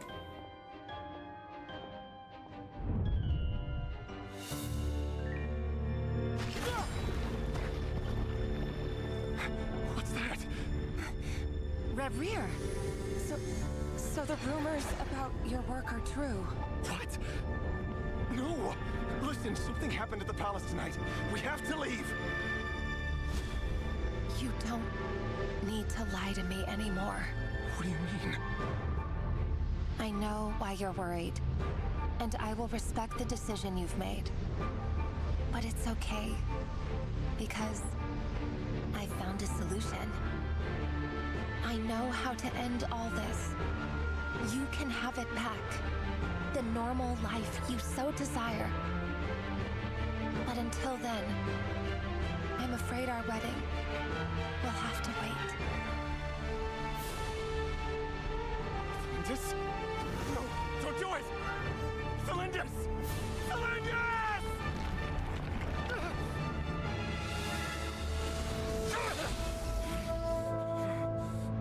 I told you, Rerir. Let her go. You will find someone better. No! No, I won't do it! I have to save her! By what means exactly? A lonely pawn. You lack the power and the strength of will. Do you know why? Tell me! Come to the palace. Join us.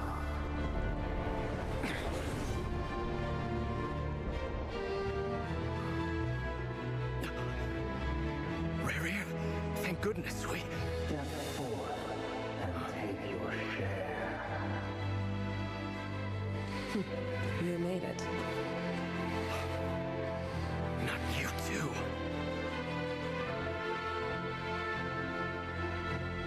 Hatred or grief, despair, desire. We all have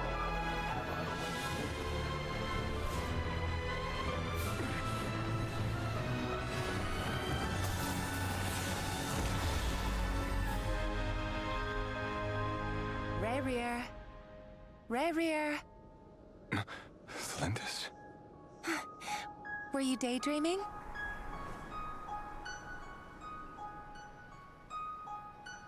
You still remember, Rerir? That question you asked me a couple of weeks ago? Oh. You mean the proposal? Yeah. I'm wondering, where do you think would be a good place to discuss it? Maybe in the garden? Or were you thinking a fancy restaurant? It's your choice.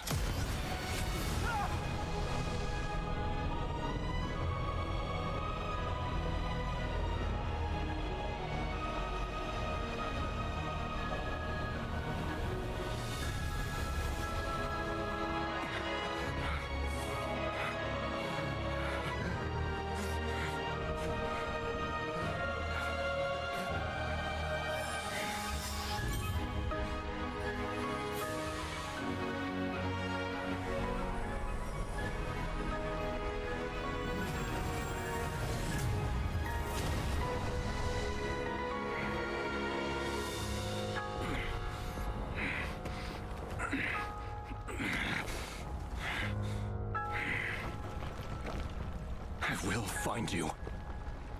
And then... you can give me your answer.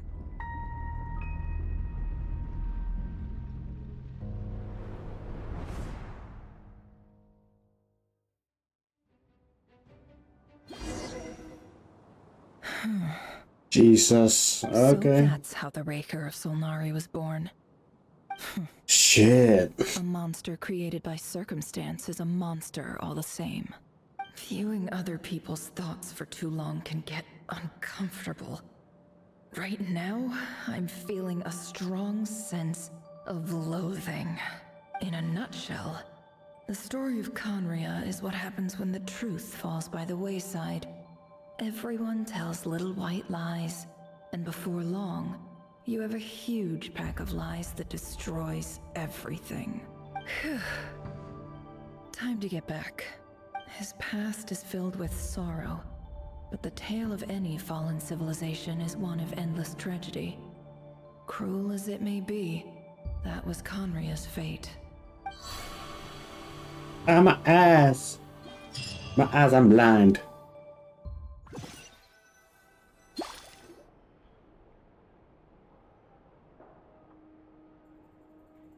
And we're back. Everyone, I'm back. Can I get a standing ovation? Never! How are you holding up? Feeling okay? She's fine. Boss is a pro. Yes, I'm fine. You will have seen the events of Rarir's life through my thoughts. It's now clear that he is just a regular nobody, driven by personal tragedy, as he said himself. I mostly agree. There's only so much we can know about him from his memories alone, but they did give us a clear glimpse into his life in Conria.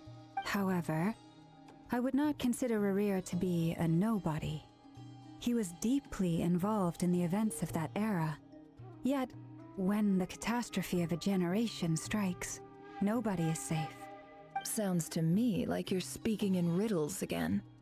Is this you urging me not to abandon the people of Nodcry in their hour of need? That's not what I meant. Although I do hope you choose to remain a part of the plan. Without you, the mission ahead will be all but impossible. Then try to remember that I respond better to the carrot than the stick. And I don't appreciate being bossed around. Now, as for you, Missy, you were excellent. You stuck to the rules of the ceremony and kept your mouth shut the entire time.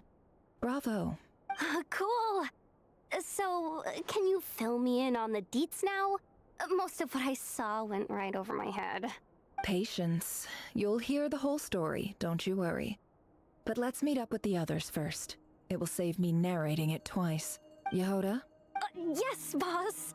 Let me get that door for ya. That's more like it. For a moment there, I was worried you'd forgotten about the first clause of your employment contract. Forgive my curiosity, but what does the first clause say? It says I gotta do the annoying stuff that boss is too lazy to do for herself. Like opening the door, pouring the tea, yada yada. Is that right? If something is in the contract, it's because she willingly agreed to it. Rest assured that the Curatorium abides by the very strictest of labor policies. You don't seriously think I'm cruel enough to treat her like my slave? In any case, I'd be willing I've hardly to. shied I'm away just from saying. my share of the work today. Hope I don't catch Flintz and Varka lounging about in their chairs, enjoying a leisurely cup of tea. There's nothing I dislike more than other people enjoying themselves while I'm hard at work. I agree. I wholeheartedly agree. I'm all for fairness. Oh no. Oh boy. Oh boy. What has transpired now? Sorry to disturb you, but we seem to have run into some trouble. Evidently so. Don't worry, I'm not about to leave you to fend for yourselves. I'm not that kind of boss. And it would go against the Curatorium's labor policy. I'm sorry? What did you hear me say? I wasn't talking about labor policy. Wait, how long have I been standing here? Not long. You just appeared by the door a moment ago. What the fuck? What the fuck is happening? Boss, what's wrong? You look like you've seen a ghost. We've been tricked. We never left at all. Somehow I hallucinated that whole scene back inside the office. What? Hallucinated? But how? Yeah, what the How what? Indeed. This place should heed my will alone. All What the thoughts and actions that occur in here are just a result of pawns moving across the chessboard in a carefully calculated manner. And nobody has access to this chess set but me. So you control everything in here? More or less. But yes, it's a special technique of mine. Has anything like this ever happened before? Only once. It was the first time I used the chess set. Is there any similarity between what happened then and what's happening now? I suppose my thoughts are a little turbulent, which was also the case my first time. Is there anything I can do to help? The first clause of your contract clearly states that I only need your help with things that I'm too lazy to do myself. Meaning you're not feeling lazy right now? Meaning this is not something Yehoda can help with. The chess set is a personal treasure that I alone understand. I must be the one to find our way out of here. Boss, it's fine. Really. Let me do something useful. Oh, listen to you. Whatever would I do without you, Yehoda? What? Really? Yes, really. Where would I ever find another employee as obedient and servile as you? God forbid anything ever happens to you. Okay. Well, anyway, I was thinking of fetching some water. There's gotta be a source around here somewhere. I suggest everyone finds someplace comfortable to take a rest. We gotta conserve our energy. Even though all this chess malarkey doesn't exist in a physical sense, mentally speaking, it's all real. And so is our tiredness and fatigue. You don't want to dismiss mental fatigue. Just because it isn't physical doesn't mean it's any less serious. But anyway, I got your backs, so don't worry about a thing. Don't I have the best employees? Jealous much? No. If we can find a suitable time, I'd love to borrow Yehoda for a day to help out at the Frost Moon Scions. Would you be amenable to that, Boss Nefer? Oh, Lama. Have I ever told you just how pretty you are? Hey, yo. Beauty runs from the tips of your antlers to the depths of your imagination. Time to rally, everyone. Follow me. As we continue our journey, the same rules will apply. That means stay focused and no talking no matter what we encounter. And don't disturb the chess pieces. You have my word that I will get us all out of here. Moonless sight. I'm so confused. I'm so Can't we just pee? Where the fuck are we?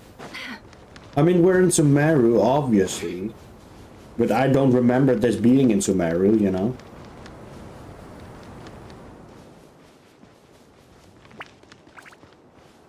This place looks familiar. That's not a good sign. There's someone... Oh, whoops. A little bit too fast. I wasn't expecting visitors at this hour. Yeah. Wait. Is that? Oh. It's him. There you are. Sinue's been looking for you all day. I think he has some news for you. Oh yeah? What were you doing just now, Uncle Retinue? Hiding away some more loose change? I know I saw some Mora. What do you mean loose change? Oh, come on, I'm too old for this. Just pretend you saw nothing.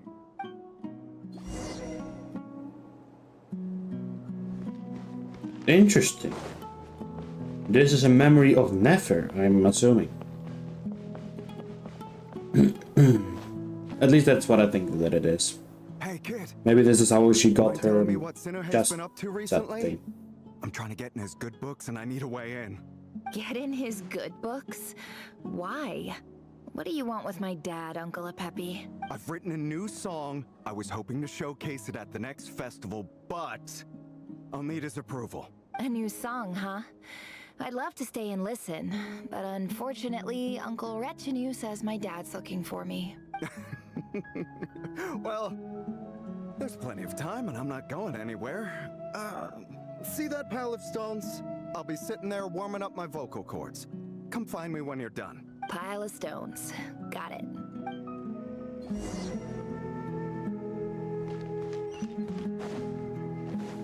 Mm-hmm.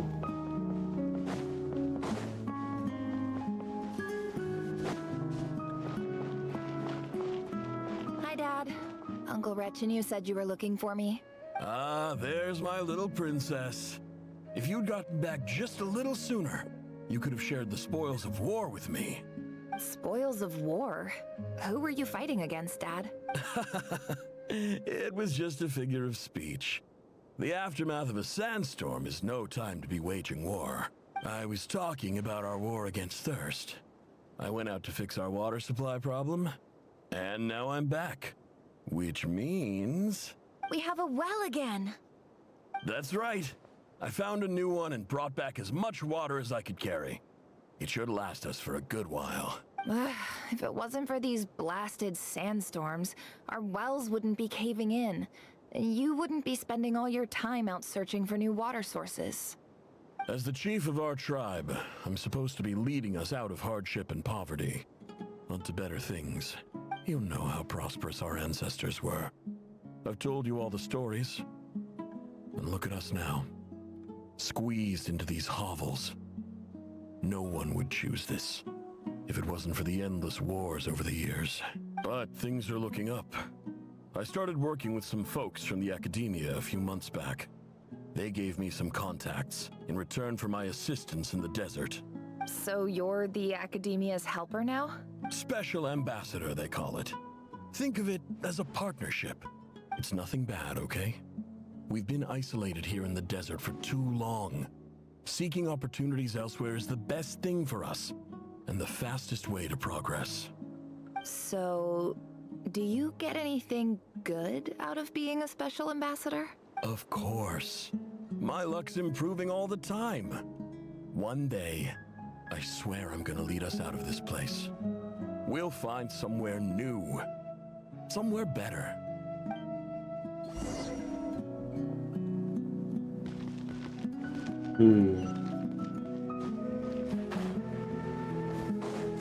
Can't hide the truth. No more lies.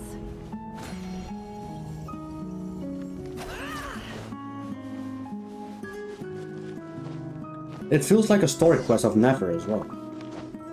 Dance of Death, Serpent and Scorpion.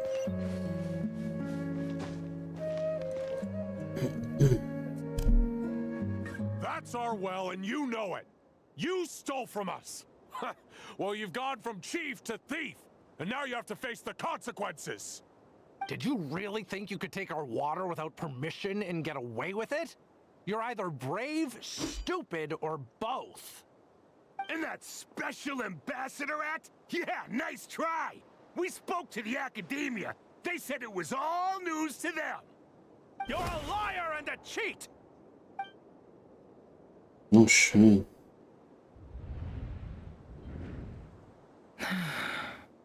I heard Yehuda gasp, but I don't blame her. Most people are terrified by the sight of blood.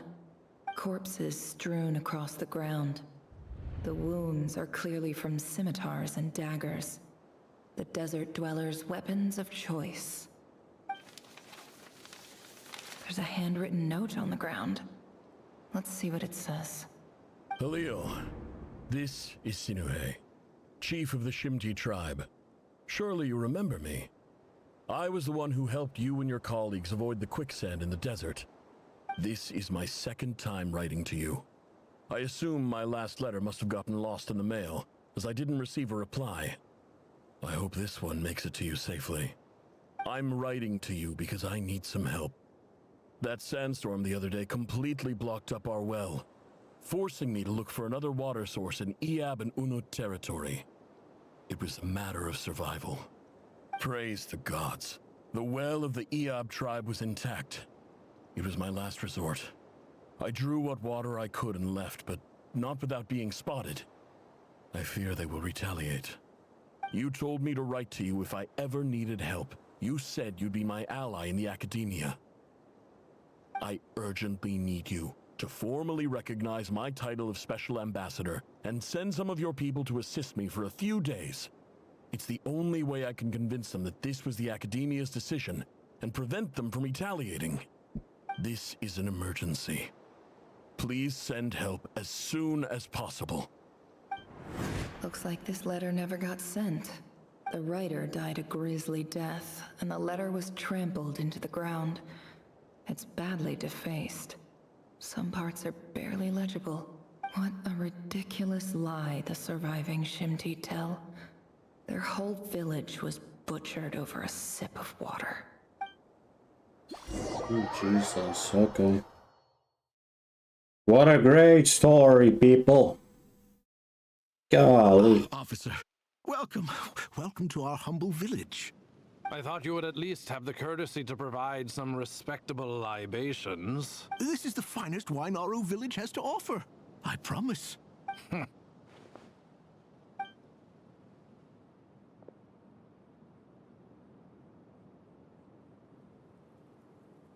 The Academia has agreed to reserve a single space for a candidate from your village. But I remain skeptical of this entire endeavor. I highly doubt anyone in this desert possesses serious academic potential. Please, have faith. If not in us, then in our god. The child we found shows great promise. I beg you, take her away from this place. Give her a chance. Don't let her talent go to waste. I don't recognize her.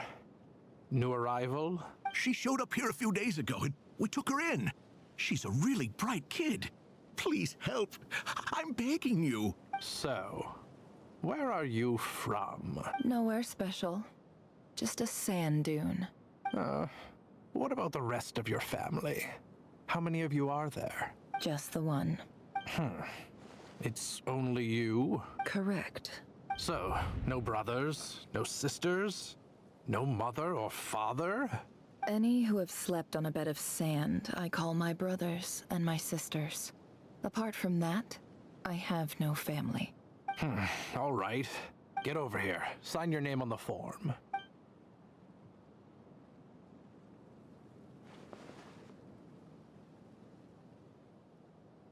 Never? You're rather fair-skinned for a desert dweller.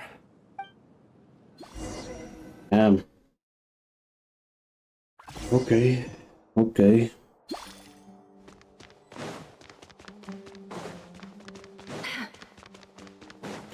Interesting story.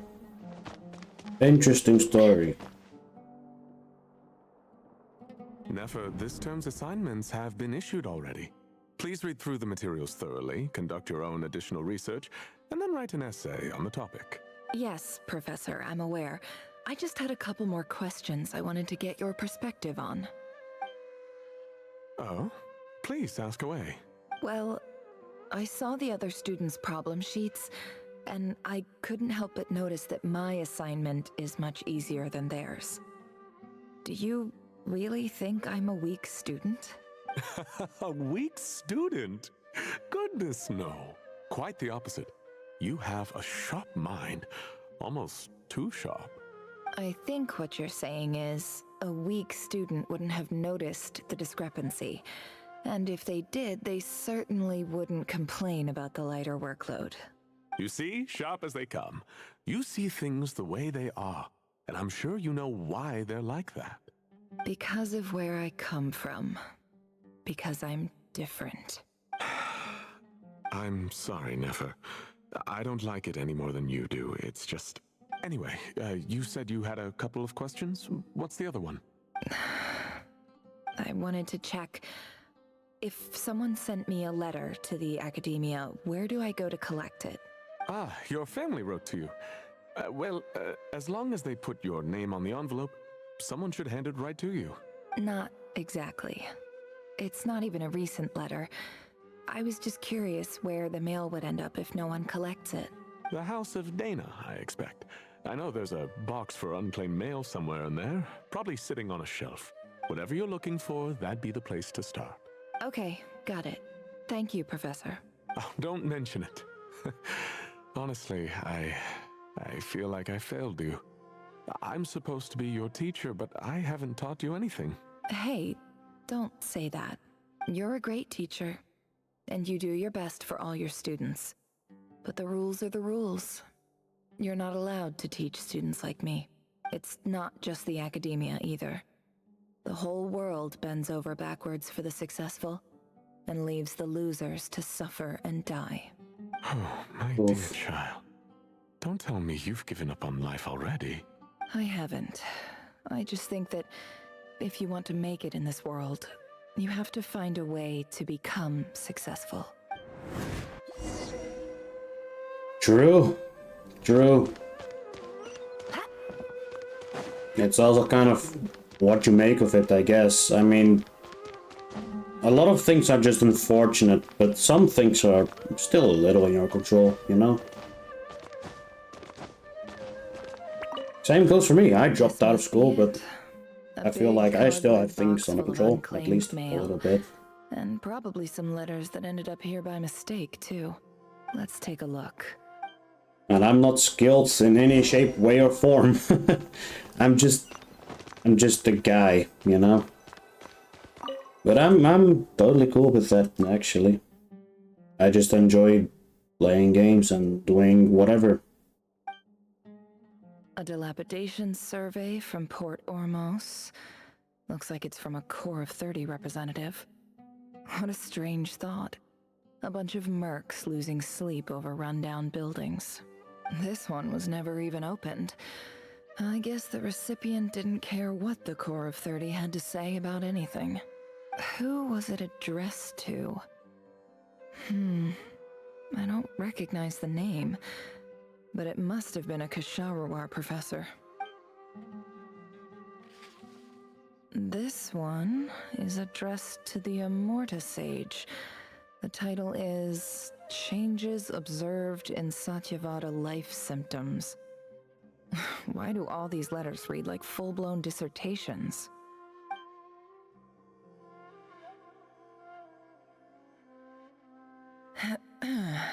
Guided by the incense, we became lost somewhere in the forest. All the barriers between levels of consciousness disappeared as our minds soared around in circles, looking for a branch to seek refuge on. In clinical terms, these symptoms fit the description of incense poisoning.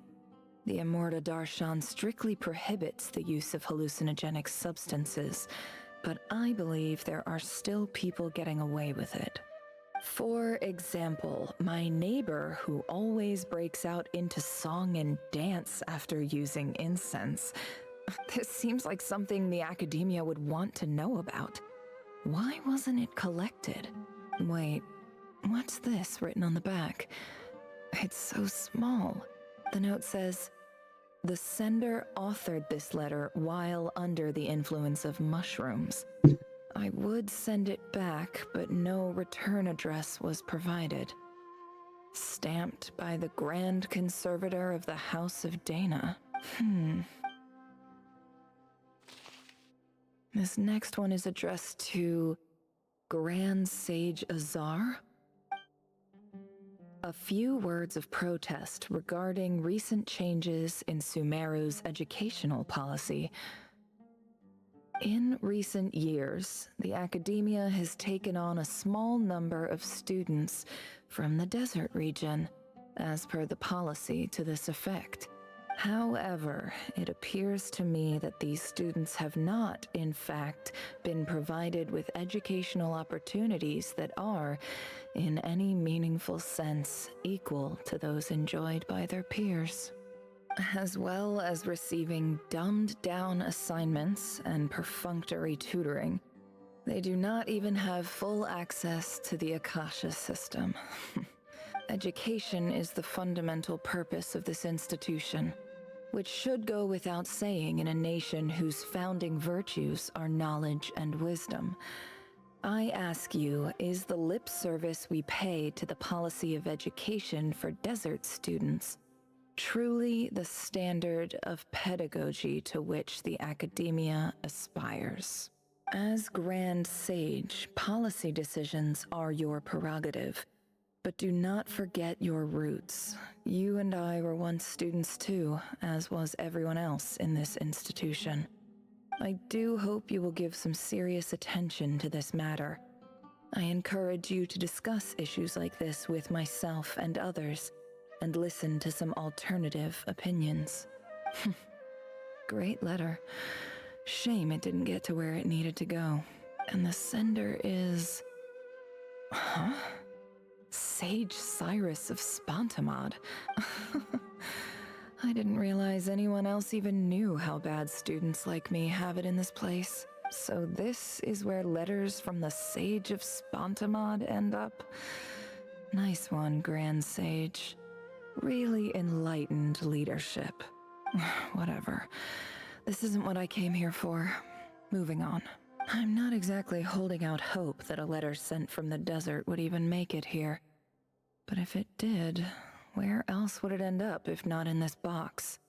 I mean, the next one looks very tattered and kind of messed How up, much so... discarded mail there is.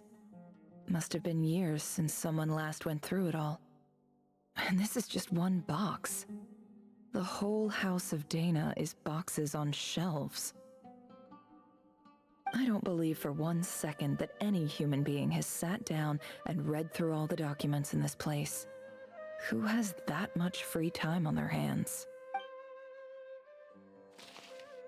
Wait, could this be it? Least fancy envelope in a box, written on a crude quality paper. And of course, it will be right at the bottom of the pile. Clearly, no one gave this letter so much as a first glance, let alone for a second. The handwriting on the envelope looks very familiar. Greetings, Halil. My name is Sinuhe, chief of the Shimti tribe.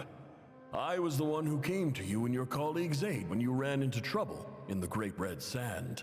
I don't know how well you remember it now, but I brought you to safety and gave you some water and other supplies. You seemed very pleased and told me your name. In my tribe, learning a person's true name is serious business, and I therefore see you all as friends. You were kind enough to leave your contact details so we could stay in touch. The Shimti tribe lives a harsh nomadic existence in the desert. You were sympathetic towards my plight, promising to make me a special ambassador of the academia and help us find a way to make a better living. This brings me to my reason for writing. Our tribe has fallen on particularly hard times, and I would like to ask for your assistance. There was a terrible sandstorm a few days ago, which blocked up the well in our land. To ensure my people's survival, I had no choice but to venture into Eob and Unut territory in search of an alternate water source. The Eob and Unut are descended from the Thamudians. While we trace our ancestry to Tulatala, we worship the Lord of Flowers and have had relatively good relations with our fellow tribes up until now. I found a well belonging to the Eob tribe. They declined to help us, but I really had no other option. So I took some water to keep me and my tribe alive. My actions are certain to incur their wrath. When we met, you assured me that you would be my ally in the academia. I would like to take you up on that offer, because I really need your help. I wonder if you could send an academia representative to meet with me. That aside, the last time you were here, you mentioned that the academia had started accepting students from the desert, and I told you a little about my daughter, Nefer. We have next to no resources here in the desert, and my power and influence are limited. Would you consider enrolling my daughter at the academia? She is a smart girl. I know she won't disappoint you. From the outset, the academia never took you seriously. Those things they promised were just empty words. I doubt they even remember the name Sinuhe. And you were so emphatic that your luck had finally changed for the better. You swore you'd lead us to a better place one day.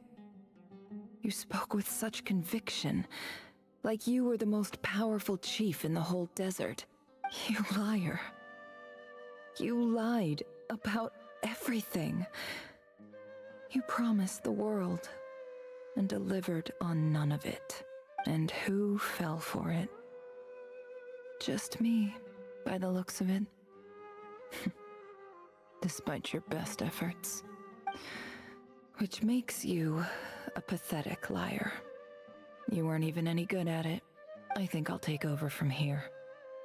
Let me show you how it's done.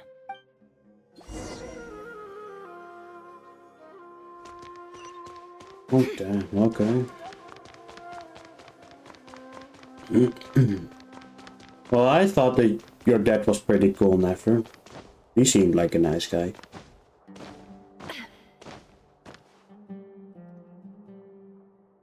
I just came to say goodbye. Thanks for everything you've done for me in my time here. Nefer? You packed your bags. Where are you going? I'm quitting. Something's come up in my hometown. Gonna head back and deal with it. Huh? But this was a hard-won opportunity for you. You know that better than I do. It was. But it doesn't matter. I have more important things to deal with and they can't wait. Oh, and I didn't want to overfill my bags, so I left some incense on your desk. What's wrong? I thought you liked incense. Although, I did read somewhere in the House of Dana that it has hallucinogenic effects. Don't use it all at once, alright? Isn't this the stuff you brought from your hometown? You're just letting me have it? But you said it's a rare and valuable commodity. Yeah, about that. I lied. It's not rare at all.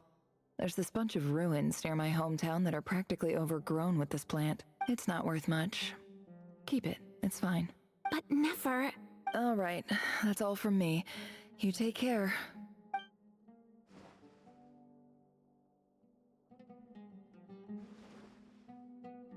Don't forget me, okay? I mean, we're more than just classmates, right? We're friends. Yeah, I'll remember you. I lied again. That incense is worth a fortune, and it's a rare find even in those ruins. And as for remembering her, I have far too much to do when I get back. No time to reminisce. I'll be lucky if I even make it through this alive. But either way, I expect I'll forget you pretty quickly.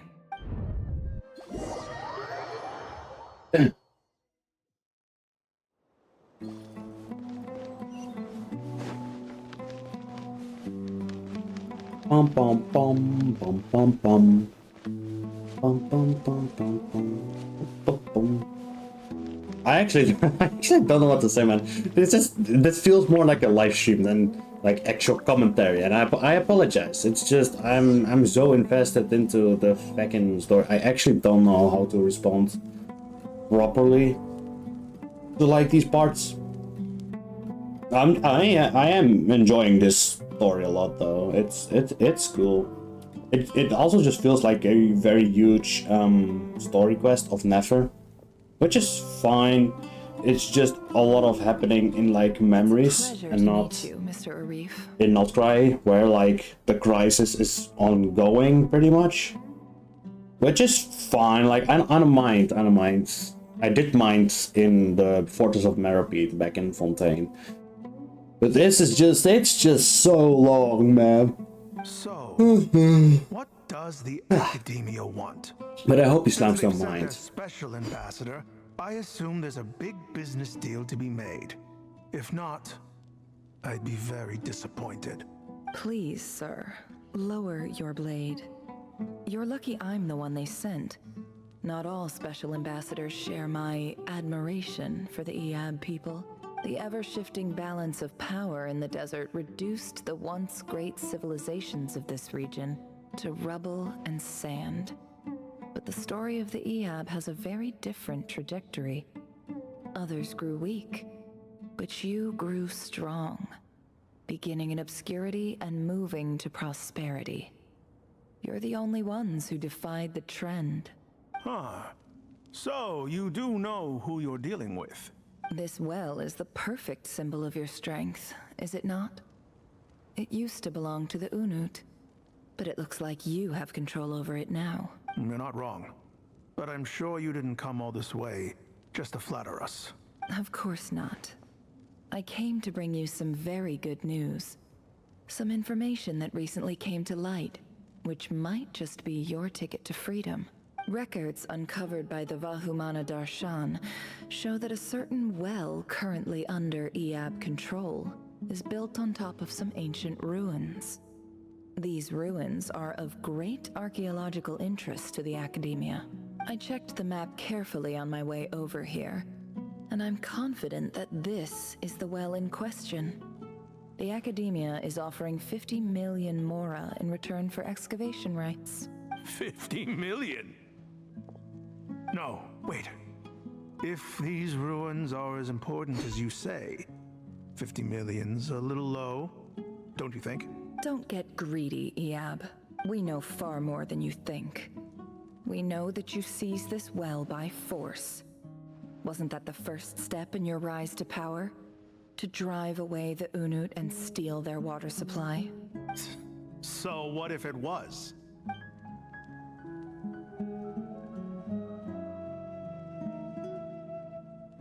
Don't worry. As unscrupulous as it was, it's something we're willing to overlook. The Academia is only interested in dealing with the de facto power holders in the region. I hope I am making myself clear.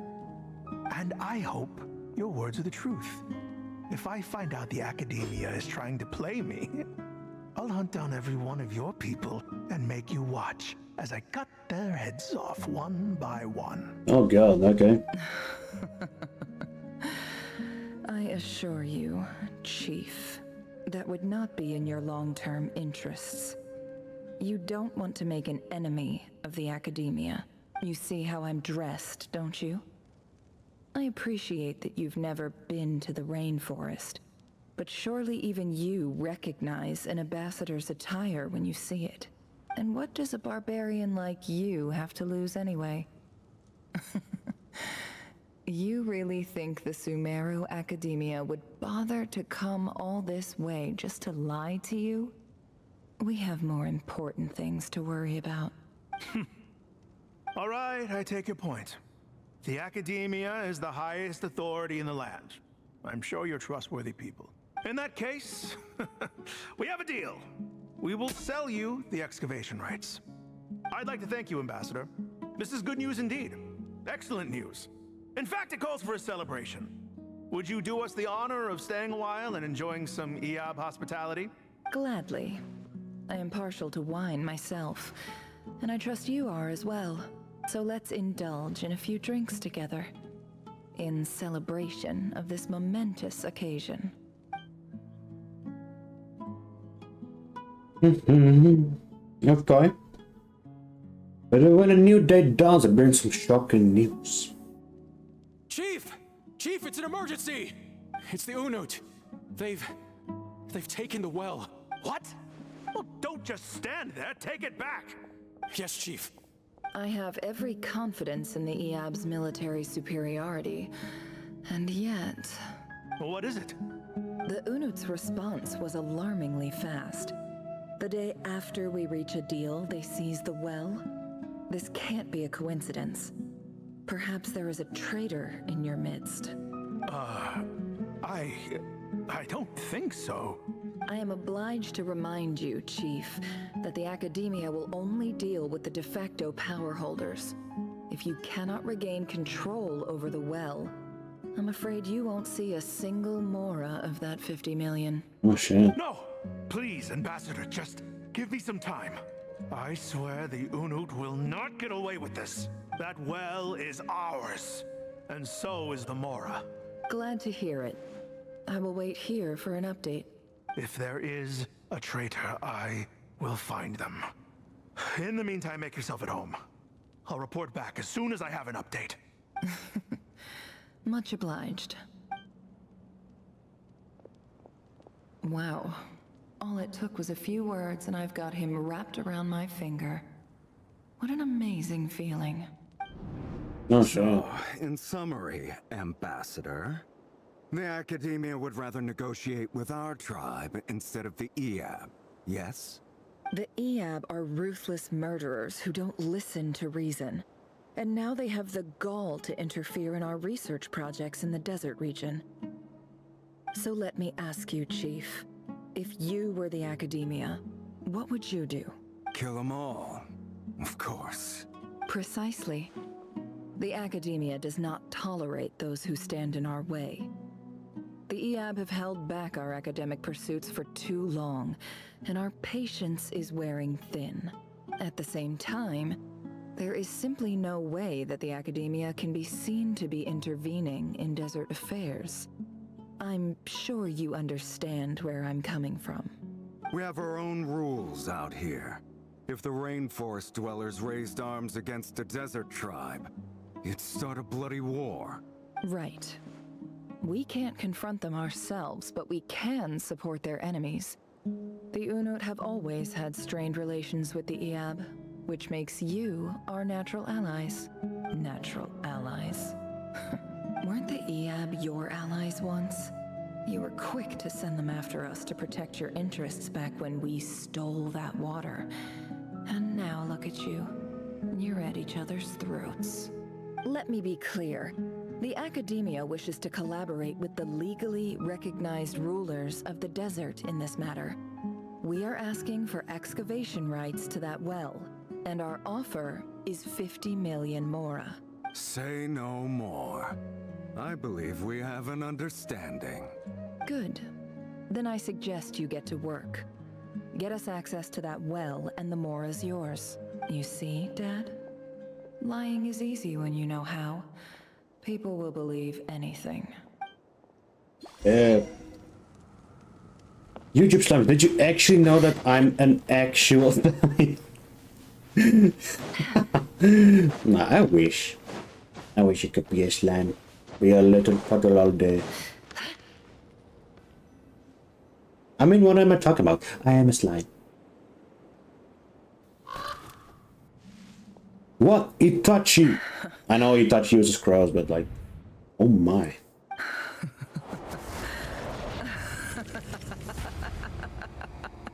She's going crazy! I love her more! Look at yourselves.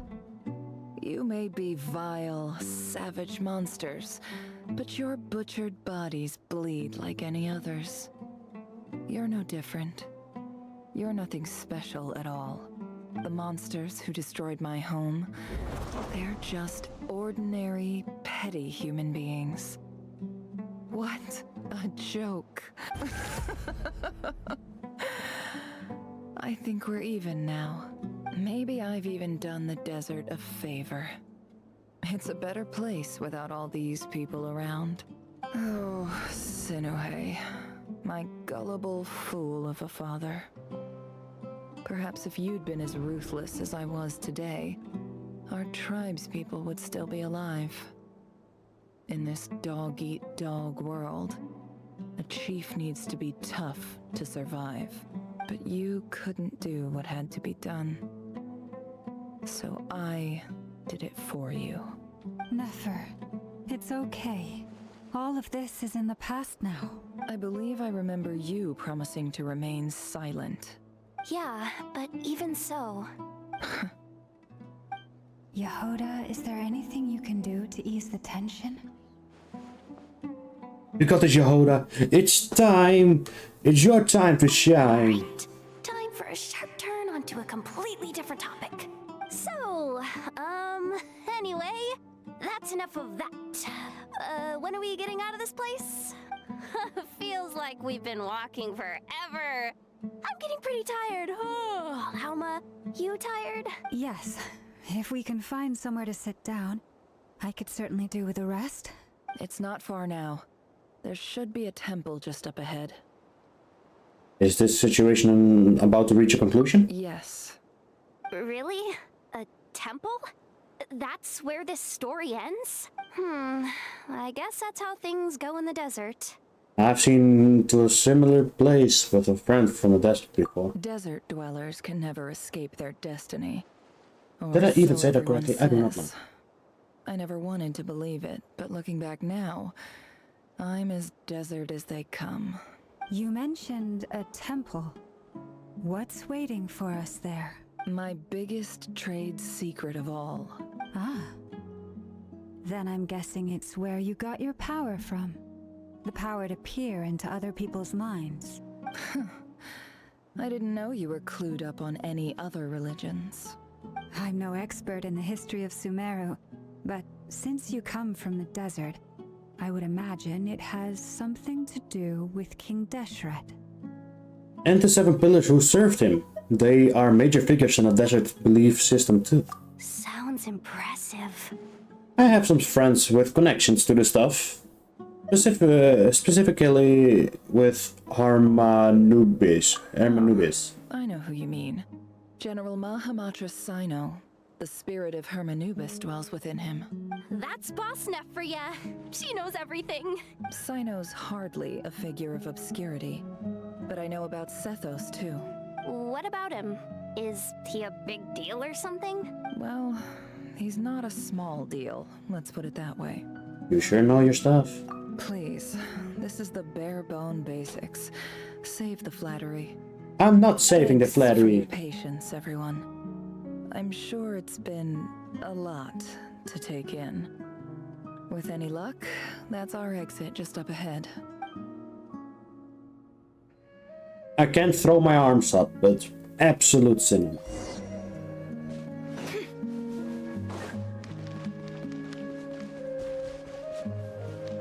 Meow. Meow. Never's crazy. I love her even more now.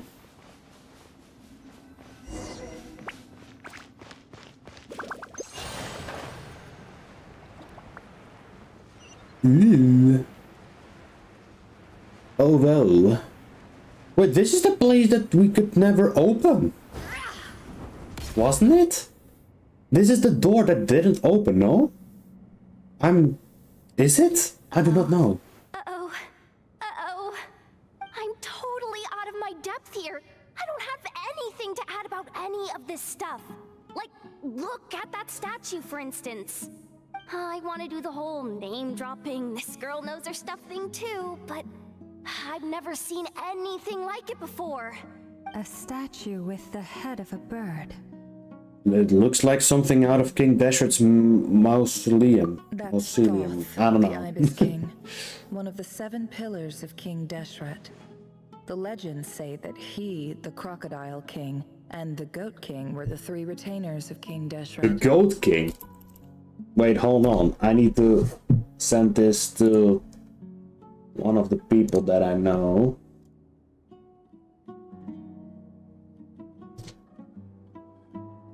Here we go. That's done.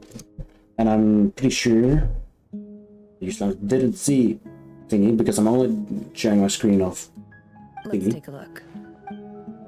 So I should be fine. Ooh, cutscene.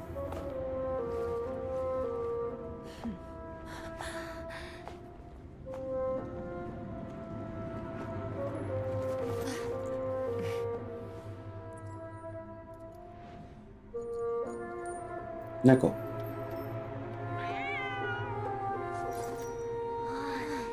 It's just Ashru. So, all is well?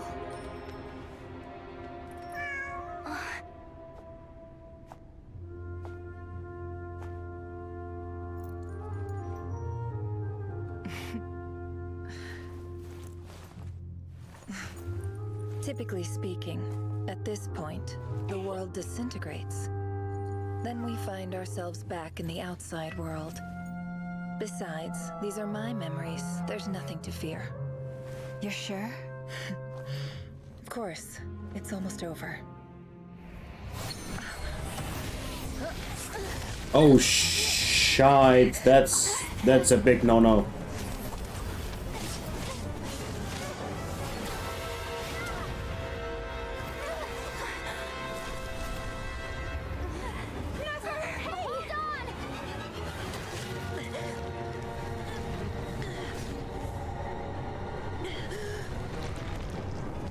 Oh god. Knowing too much is always a death sentence. Speak for yourself. Oh no. Never, please. Oh god. Oh god.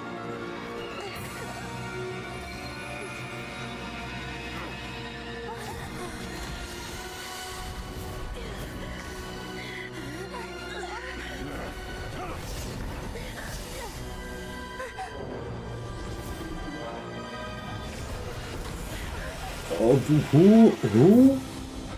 Dainsliff?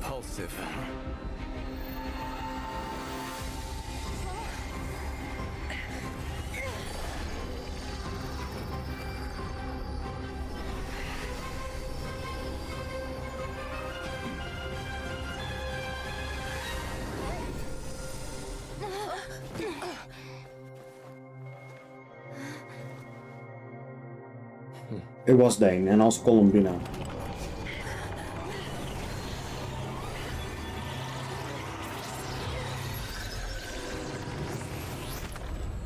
Oh my god.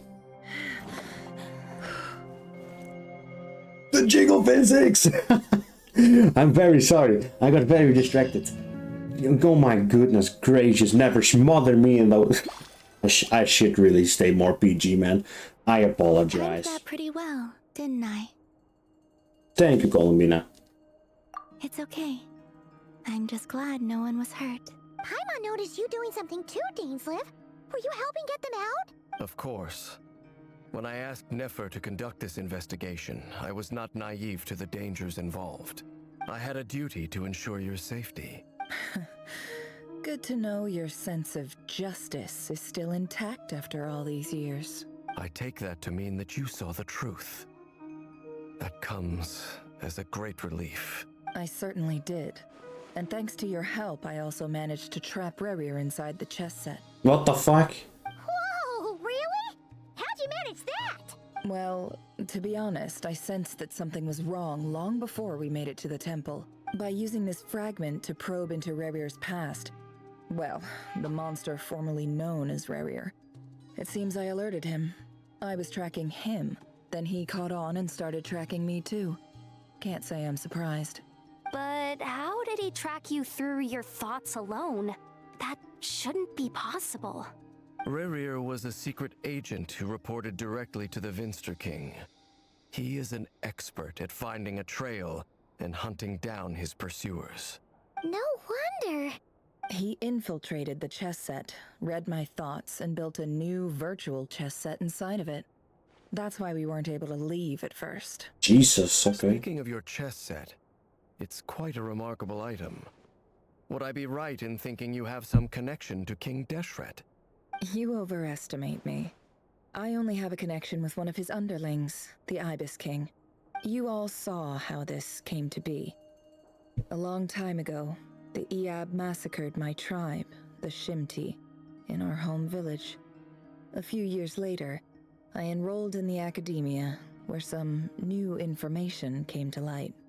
The Unut and the Iab fought a bitter battle over the rights to a well, all for the sake of a non-existent 50 million Mora. Oh, Jesus. The Iab ultimately won that confrontation, but their victory came at the cost of almost every warrior in the tribe. The final blow to the Iab came at the victory feast, when an Unut assassin beheaded their chief right before my eyes. The remaining Iab fled and have been scattered to the winds ever since. Having gotten my revenge, I returned to my hometown, where to my surprise, the nearby temple was still standing. There it was, seemingly immune to the relentless hostility of the desert, while my tribal home lay in ruins. As I stood there gazing at the temple, I noticed a cat just outside. This cat, as it turned out, was home to the spirit of the Ibis King. No. He led me to a gate deep inside the temple, and there he made a deal with me. This chess set is my gift from the Ibis King. The chessboard within is made to the same specifications as the one in the mausoleum of King Deshret, and represents his power of piercing analysis. With this chessboard in its container, I gained a certain ability to perceive hidden secrets. Now, you could conclude that the Ibis King simply wanted to give the people of this world the power to seek the truth, but I don't believe that's the full story. Every god plays favorites. Their hearts are as fickle as any human's, full of secrets, perversions, egotistical tendencies. But precious few gods are willing to admit this. It is the same with all powerful forces, including fate itself. Their gaze falls preferentially upon a select few. As you rightly point out, this is an act of favoritism. If you're alluding to the Abyss, then yes, I agree. Gather the others. It's time to share everything I've learned. Sheesh. Before long, the groups get in the office. Those too busy to attend, I don't know, we're playing with Dione in the cat cafe. Back in Mondstadt. Thank you all for being here. As promised, I did some further investigating into the Raker of Solnari's background. I am pleased to report that the investigation has been most fruitful indeed. The Raker of Solnari, real name Rerir, was once a Conrian subject who served the Vinster King. I will now share the important details of his story. Please save any questions or comments for the end. Never narrates Rerir's backstory to the group. At the Vinter King's behest, he gathered intelligence and assassinated descendants of the Crimson Moon's dynasty. Unwilling to take down his beloved Tholindis, who was secretly of Crimson Moon heritage, he then got dragged into court politics. Vedvolnir's voice, which spoke to him of his fate, was like a reflection of the moon. Though he could stir the waters to gain some temporary relief, he was powerless to erase it entirely. In contrast, Rerir's own life was like a reflection of a broken moon. Once the stormy winds of fate blew across the water surface, it was utterly destroyed. Tholindis smuggled away a piece of the moon before disappearing through that mysterious portal. It was passed down through the ages, finally falling into the hands of the knave. But what lies on the other side of the portal? Is it really a whole other world? Tholindis never had the chance to share what she found there. Neither did Rerir, who followed her in. So that's why he's so obsessed with the moon. A tragic tale, to be sure. But it does not excuse his many transgressions. No matter how much Rerir suffered in the past, the fact remains that he is what we know today as the Wild Hunt, wreaking havoc upon innocent lives in Nodcry. He becomes more dangerous with each passing day. If left unchecked, it is simply a matter of time before all of Tevat suffers the consequences. This is a threat that the Knights of Favonius cannot ignore. A question for Miss Columbina. Forgive me if this is presumptuous, but have you ever seen the spatial gateway that appeared in Rerir's memory? Never. But I have heard stories of something called the Moon Gate, and this seems to fit the description. Miss Lama, any thoughts on this? In the lore of the Frost Moon Scions, the moon is believed to hold many secrets. Some sources speak of ancient knowledge, others of a gateway to the unknown. The term Moon Gate is one I have heard before, but as is the case with all of our legends, there are no records of any first-hand witnesses. We cannot know whether it truly exists. Then back to Miss Columbina. As a moon goddess yourself, do you have some idea of where the Moon Gate leads to? Not at this stage, sorry. I do hold the power of the Frost Moon, and my strength is recovering well. I can sense that the gate would open at my command, but... But there's more to the power of the Frost Moon than that? Yes. A moon goddess has the right to open the Moon Gate, since it is a path to the moon.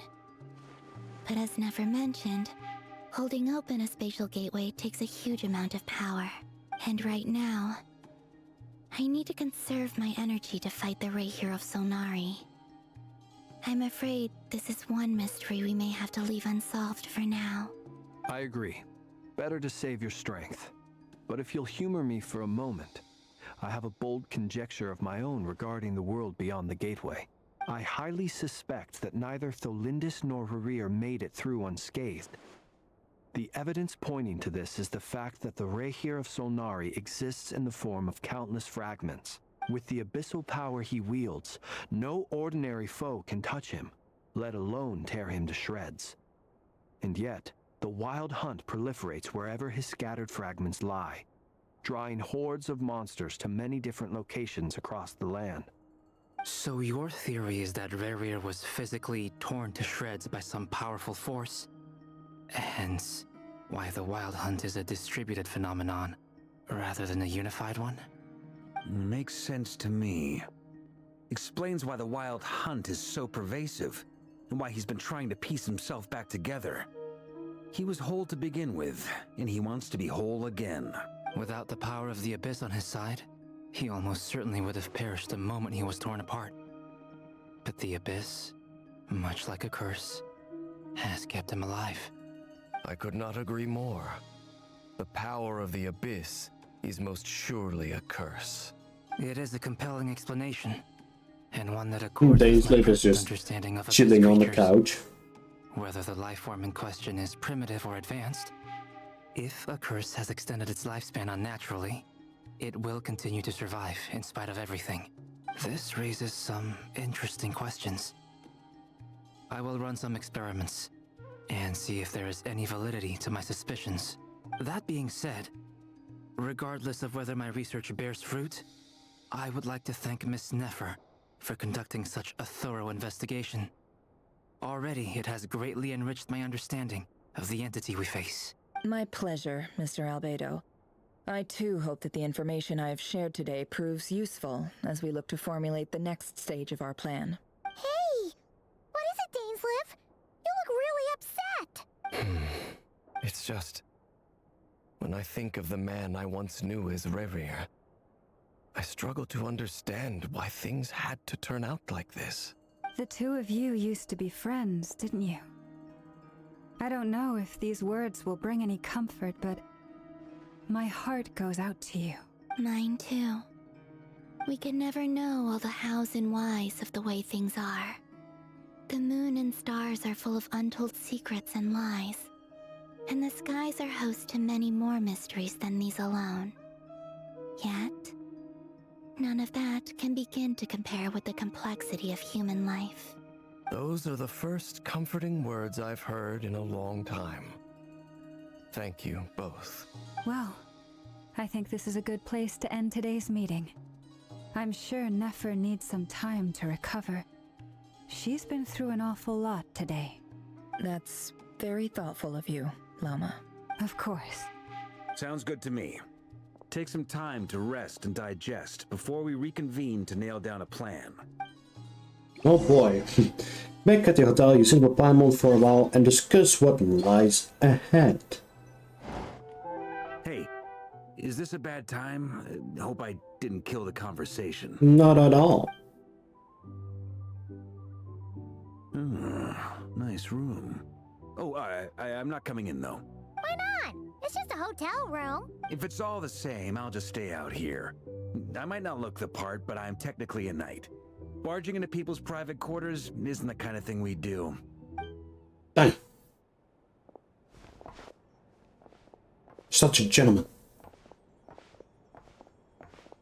Anyway, Nefer went back to the curatorium to get some rest. But before she left, she shared some things with me that I thought you should be aware of. Okay. Firstly, although she managed to trap the Raker of Solnari inside her chess set, there's no guarantee that the power of the Ibis King is any match for one of the 5 sinners. Their powers are beyond our comprehension. It's only a matter of time before he finds a way to break out. We have to come up with a plan and take care of him before that happens. Honestly, Paimon figured that might be the case. So, how long have we got? Well, I asked her that same question. She talked for a long time, but for the most part, it seemed like she was trying to convince me how precious her chess set is. What a long and storied history it has. It felt like some kind of sales pitch, you know? The kind where you end up handing over Mora against your will? Anyway, after all that, she finally answered the question. 2 days, at most. 2 days? Holy moly! Can we even recruit enough help in that time? That remains to be seen. Which brings me to the second issue. Dainsleif is obviously conflicted about this whole thing. But given how little time we have, there's no way we can pull this off without his help. You have some history with him, right? Do you think maybe you could talk to him for us? I'll see what I can do. Great. I appreciate it. All right, on to item 3. So, Albedo, Durin, and I put our heads together and came up with a plan. Can't promise it's gonna work yet, but at least it's a start. We figured we'd bounce the idea off you first. We'll explore it further once everyone's recovered. Oh, please ask away. Oh, Paimon's dying to hear this. All right, so here's what we're thinking. In a hushed voice, Varga lays out the current plan. It's a shocking plan, but nothing can face the greatest traveler and the trusted travel guide in Tevat. It doesn't take you long to get behind it. We felt a little uneasy about roping you into this. I mean, firstly, you're not locals, and secondly, none of us are your boss. You're well within your rights to refuse if you so choose. Okay, bye, have a great time. Roping us in? Why would you even say that? We know the stakes here. It's all of us against the Reher of Solnari, or none of us stand a chance. I choose my words very intentionally, I'll have you know. I like to think there's an art to striking a down-to-earth tone even when the stakes are through the roof. Sir Varka, I have a few thoughts about this plan. I'm all ears. I think we can be more flexible with how the roles are allocated. In my view, the most sensible lineup would be like this.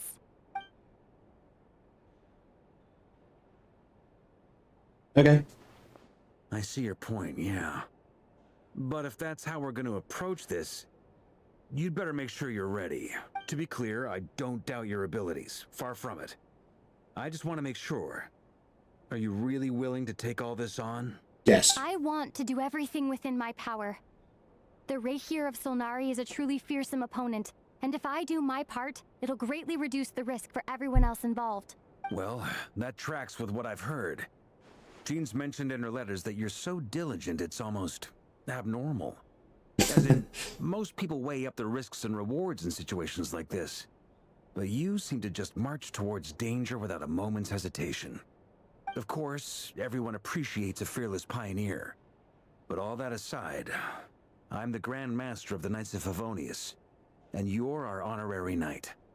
I want to make sure your courage doesn't come at the expense of your safety. Thank you, Sir Varka. I should be the one thanking you. It means a lot to have you on board. I'll give some serious thought to your suggestions. Hell yeah. Varga gives a very knightly bow, and then he says he'll see you at the hotel again later. He has arranged for everyone to meet and finalize the plan of action. In an effort to lighten the mood, he booked out the hotel for this meeting, so you could all chat over a drink. As the moon rises in the sky, you and Paimon leave your room, discussing whether Paimon has any other options than free juice. Everyone is already there waiting for you. They're chatting and smiling. Clearly the rest has done them good. As well as the existing crew, some unexpected help has arrived. Still, you remain conscious to the fact that the future of Notgari rests on what is decided tonight. So many lives are at stake. You may never meet most of them, but whether they know it or not, all of them are counting on you. Oh boy.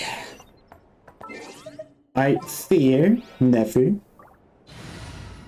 that I'll need to swap you out for Sid Lawler real quick. Whatever you need.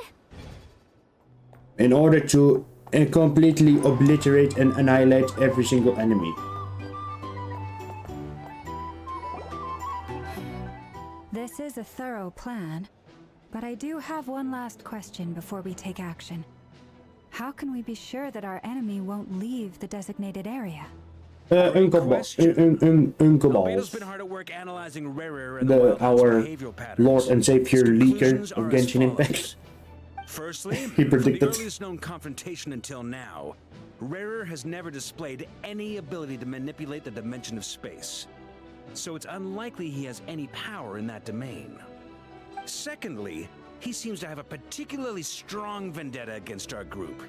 If we put him in a fight-or-flight situation, he'll choose to fight every time. True. Thirdly, finally, and most importantly, he is consumed by hatred. both for the moon and for his enemies. Turns out, we tick both of those boxes.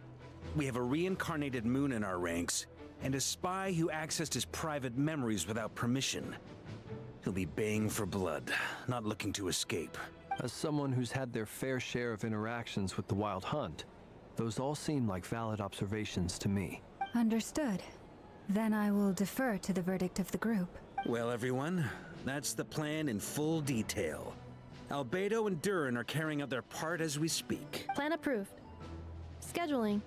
Okay, any firepower you need, I got you covered.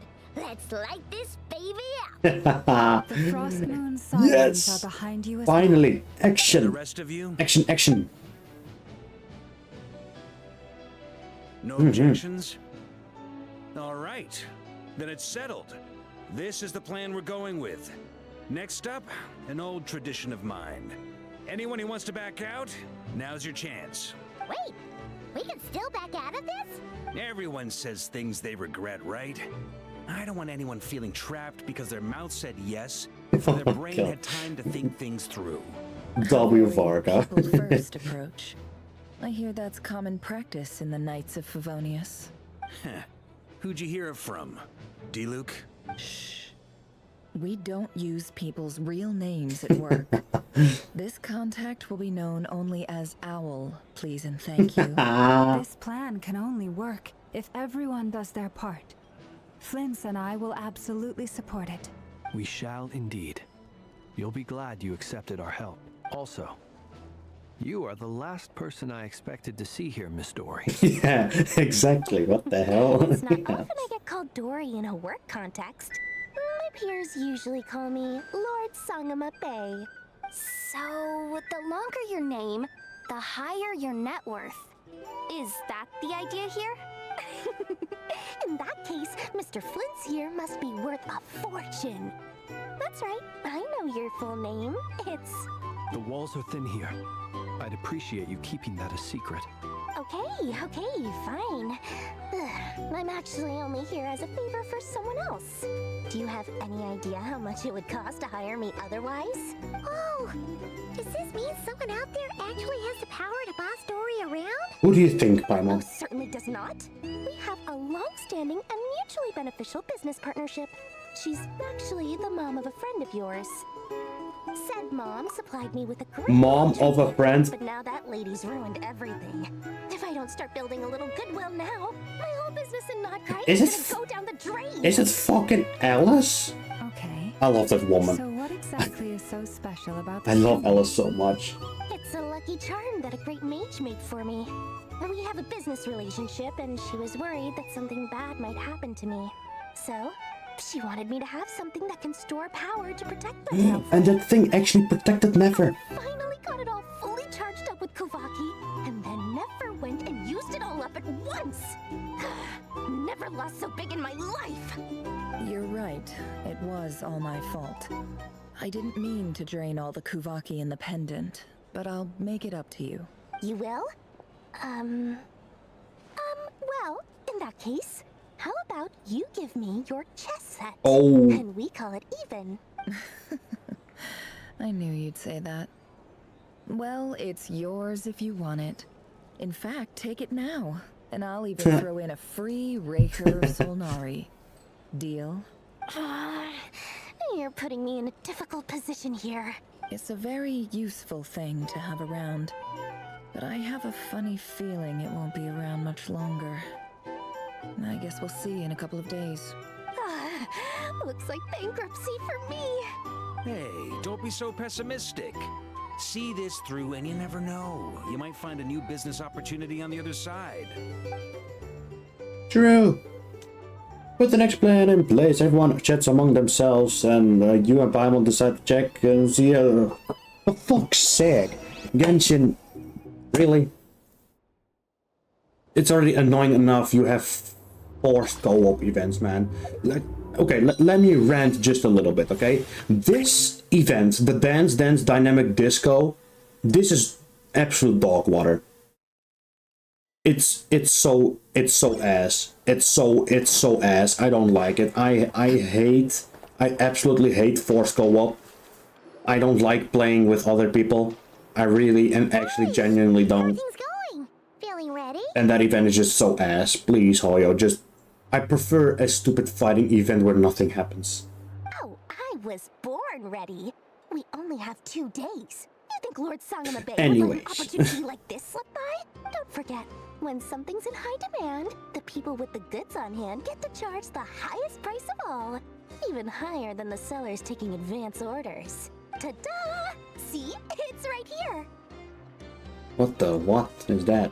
Ah, it's so pretty. Did you make it? I had no idea you were so skilled with your hands. No, I have a supplier. We go way back, so he made me a very attractive offer. Aha! No wonder you were talking about Lucky Charms at the meeting. You've been getting Kave to make them for you. That's not the full story. It actually started a while back as a project between me and the Dendro Archon.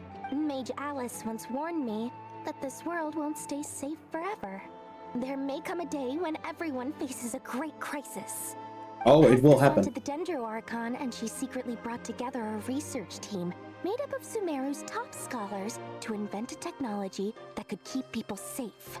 I won't go into the details because it's all very complicated, but if you want to know more, you can ask the Dendro Archon about it sometime. Anyway, point being, it was the Dendro Archon who asked Kave to build this little contraption. As one of the top Kasharu War talents, he was the obvious choice. Took him long enough. He stressed over it for ages.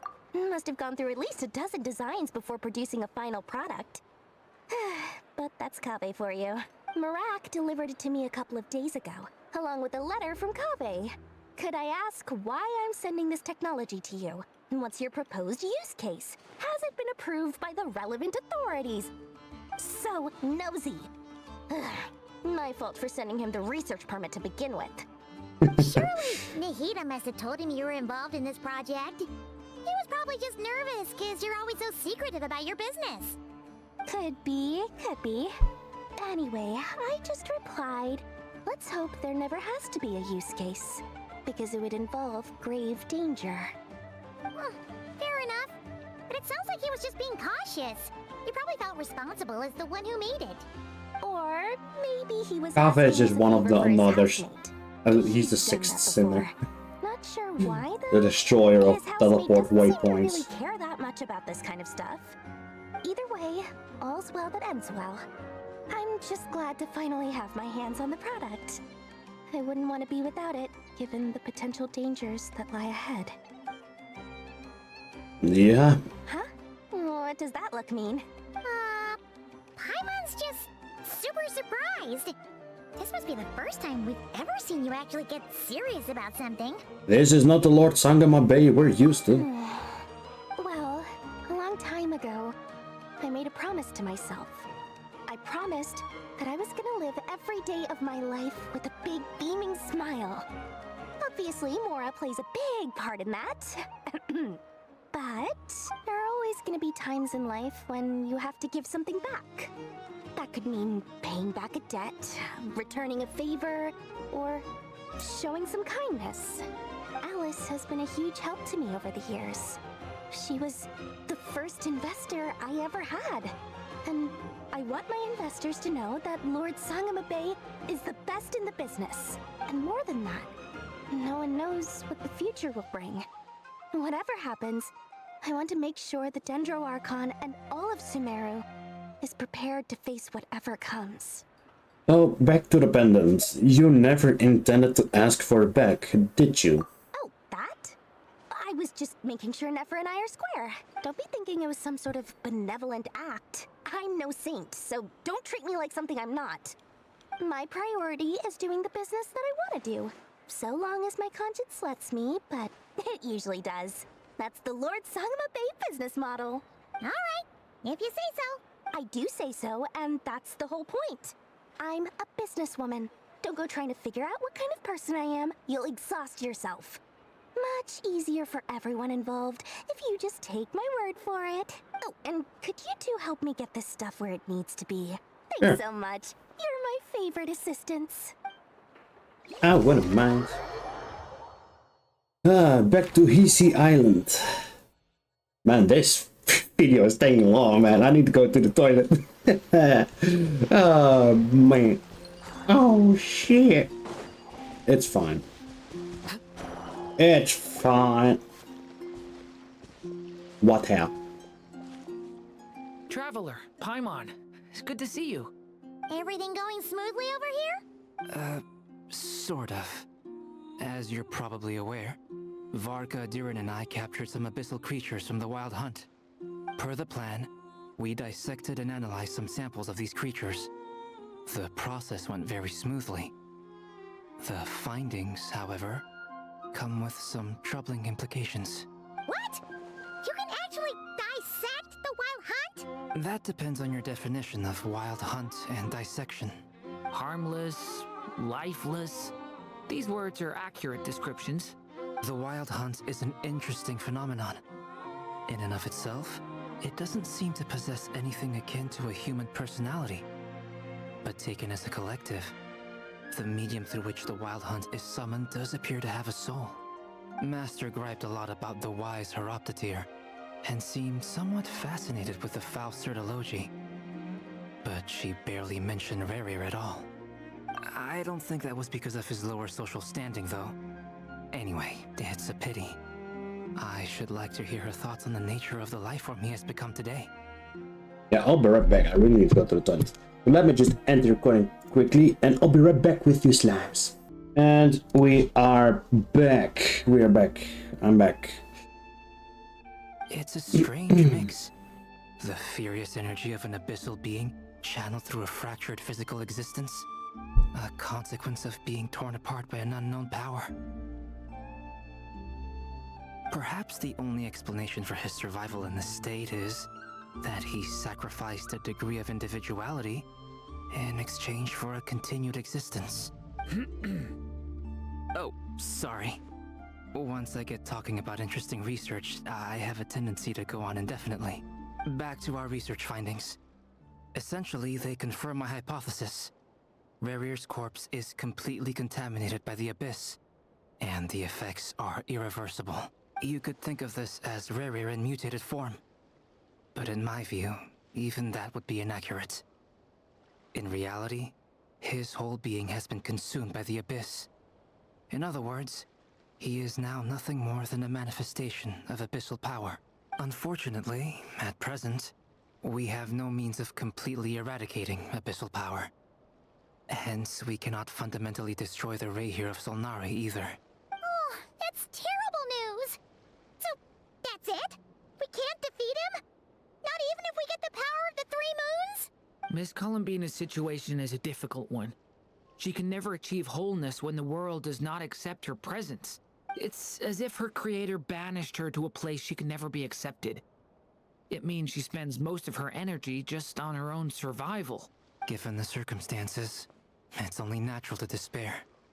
But we must see this plan through to the end. Time to kick off the backup plan. Oh, Paimon almost forgot! This is for you. Dory asked us to bring it. Ah, how wonderful. Well, thank you for making the trip. Durin and I will be heading off shortly.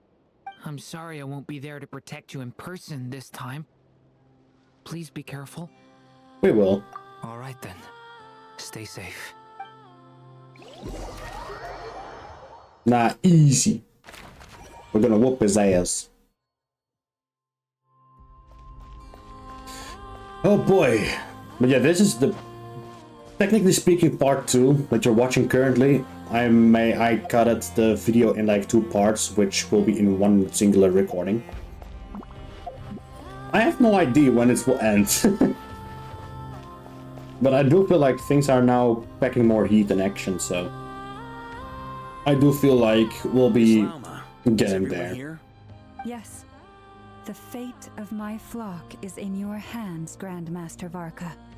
Please keep them safe. My lady, what are you saying? Within the next 24 hours, we will face the biggest crisis the world has ever seen. This is not a burden that we deserve to bear, but I believe that we reap what we sow in this life. So I intend to act. I must do what I think is right. For me, That means fighting for the future of Nodcry. This gentleman is the Grand Master of the Knights of Favonius, Varka, Knight of Boreas. In my absence, please follow his lead. Hey, everyone. Guess I should introduce myself. Well, to start with, I know my way around a battlefield. Biggest strengths are honesty and hard workingness. Anyway, point is, I don't intend to let Lauma down. I'm gonna do everything in my power to keep every last one of you safe and sound. Okay, I'm back at the Frostmoon Enclave with Dainsleif and Columbina. What's transpiring over here, huh?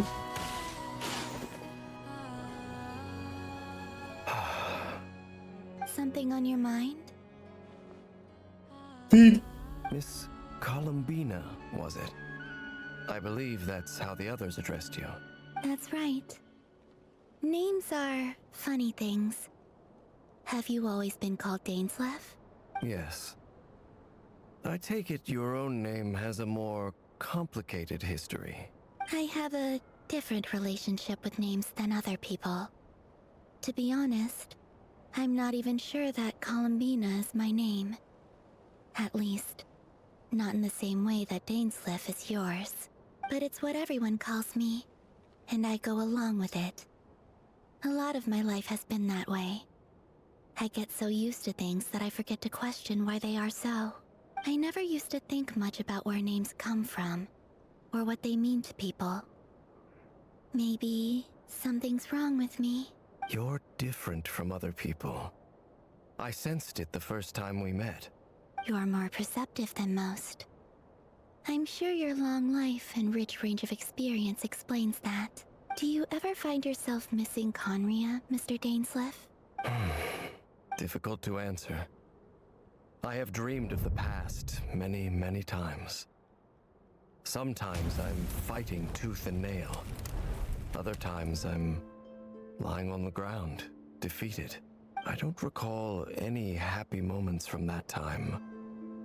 It has been too long. Is that because hatred survives longer than love and affection?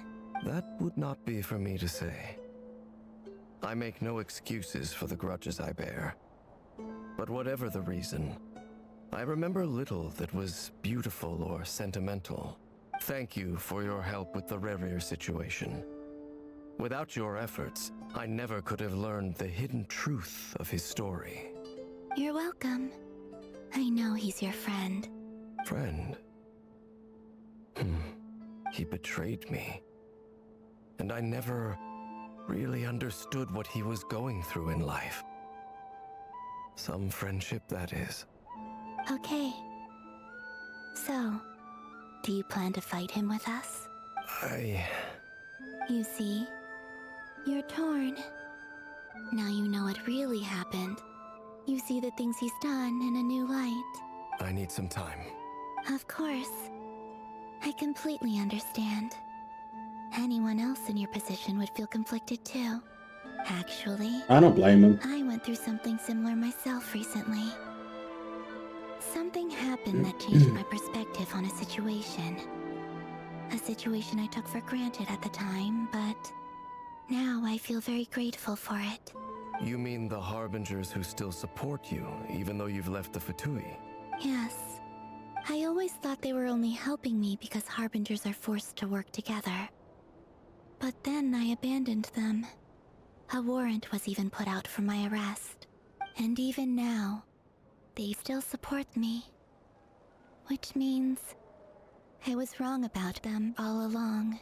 Clearly, they view you as a friend. I feel a little guilty now. I regret not seeing her help for what it was, and not treasuring it. I see the guilt that you're feeling now, because I feel it too. Hopefully, talking about it will do us both some good. Have you noticed that the Traveler and Paimon are over there? I think they've been listening. Huh. Shall we say hello? Sure. Oops. Hello. Ah! They caught us! Sorry, we were just concerned about you. I apologize for making you worry. No doubt you wish to know where I stand on the plan to take down the Recher of Solnari.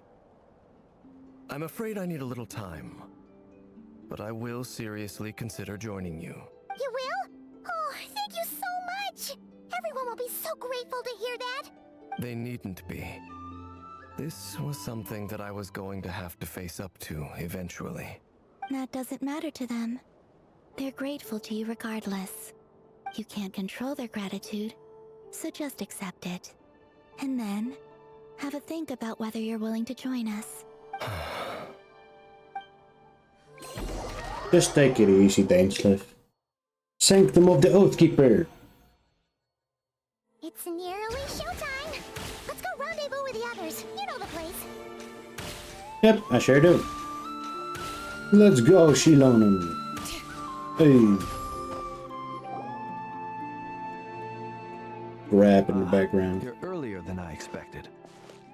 Hey, Flint's! Been waiting here long? Not too long. I came a little early so I'd have some time to think. Are you nervous about the battle? Quite the opposite. I'm reminiscing on my past battles. When I was awakened by the Radniki, I had not touched a weapon in many years. I felt like the battlefield was not where I belonged. But after waging war against the Wild Hunt for so long, I came to realize something. A life of absolute peace is simply not a possibility for me. My restless flame indicates that somewhere inside of me, there is a deep yearning to root out the evil in this world. Oh, that doesn't sound like such a bad thing. I agree. Well, in the past, when I was a Fae whose primary concern was hibernation, it was hardly ideal. But it certainly serves me well here in the present. And I am delighted to be able to join forces with you in this endeavor. Looks like I'm not the first to arrive. Ah, Miss Lauma. Did you sleep okay last night? I struggled to settle down at first, because of the nerves. But don't worry. I got enough sleep in the end. I'll be just fine. Thanks for everything. Please, I'm just doing my part. Never! Over here! The goods have been delivered, and the backup plan is underway. Ino asked me to relay a message. She said Nepha will be on high alert and keep a close watch over all secondary districts where defense is required, providing support as necessary. Meanwhile, Ino herself will provide range support to us directly, using her latest invention. Excellent. My thanks to all involved. The chestnut's looking a little unstable. It won't hold him much longer. We should be prepared to engage at a moment's notice. No sense sitting around waiting. Let's make the first move while we still have the option. I agree. I agree. Paimon, find a safe hiding place. Got it! Be careful, traveler! I will.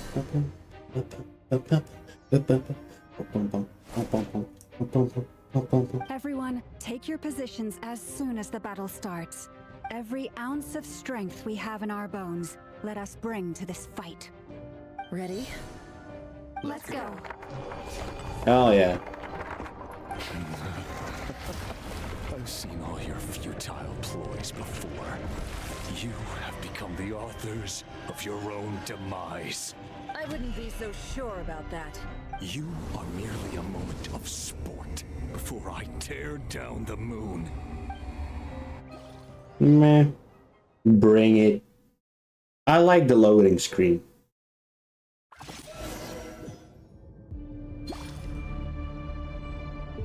Stay on your toes. Yep, you too.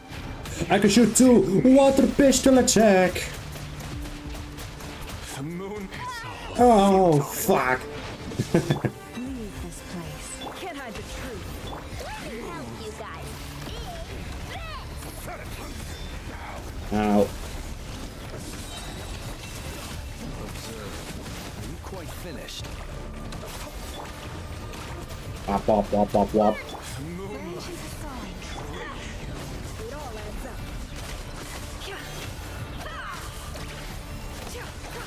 The mystery unravels.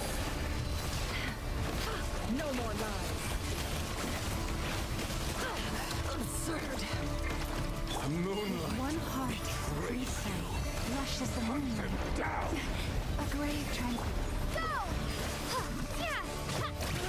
can't hide the truth. Time to come clean.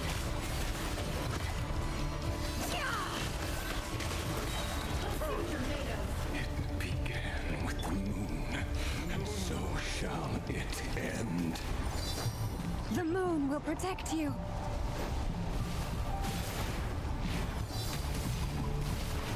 Branch into song. Move.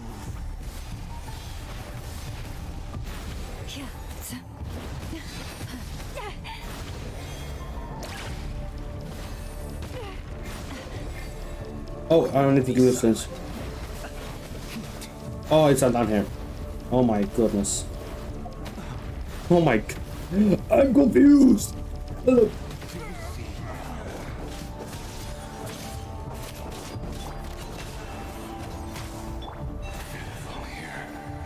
When will it be as you foretold?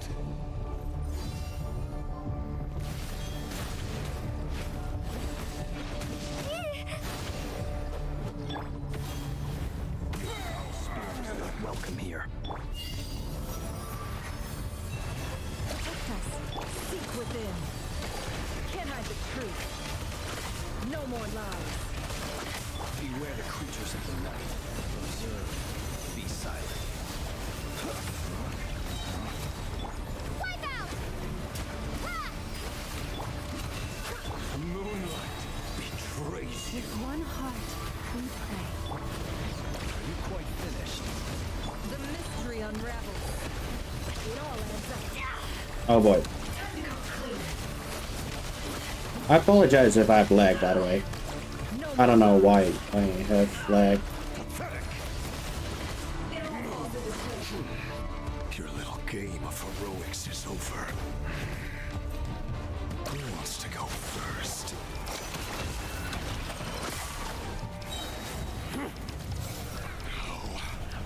Oh. Out of my sight! No! We've been separated. You okay? Never! Where are the others? Stuck outside the barrier. I guess he really doesn't like us. Run.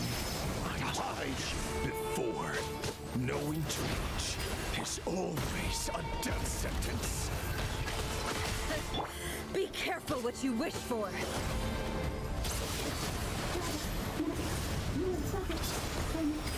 Laura! Can you hear me? Silence. Voices are gone. But at least we know that you're there. And we need to focus. Stick to the plan.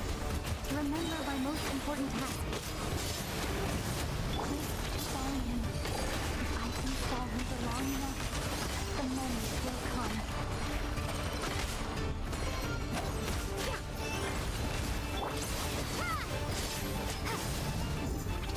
He is very cool though.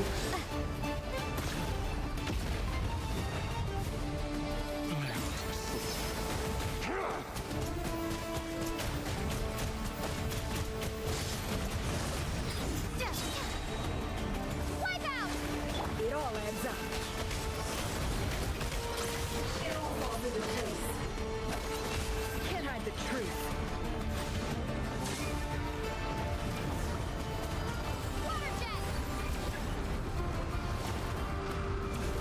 Oh boy.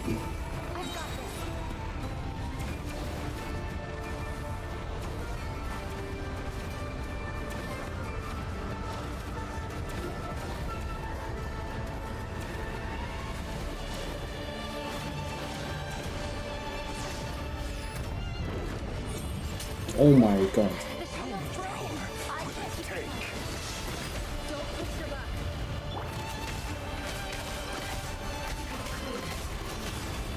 No more lies.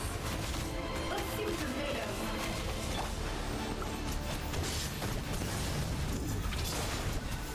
I don't know where I'm shooting. It all adds up.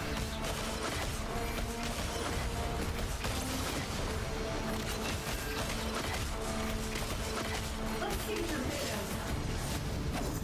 Can't hide the truth.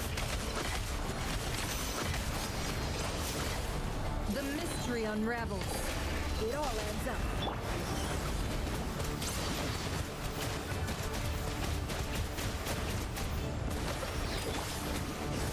Bombs away! Can't hide the truth.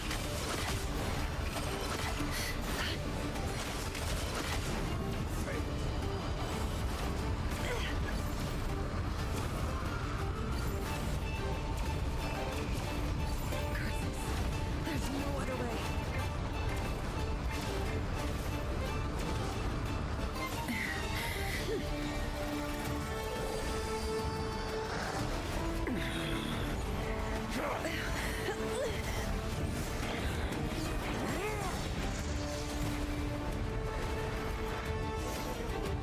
I apologize for the lag, by the way. To defeat Rarer is to borrow his It's own also power. because I have a second monitor, which kinda is sucking. That means Some. Columbina will have to disappear while you two bear the brunt of his attacks. You have to hold on. Find a way to keep him focused on killing the two of you.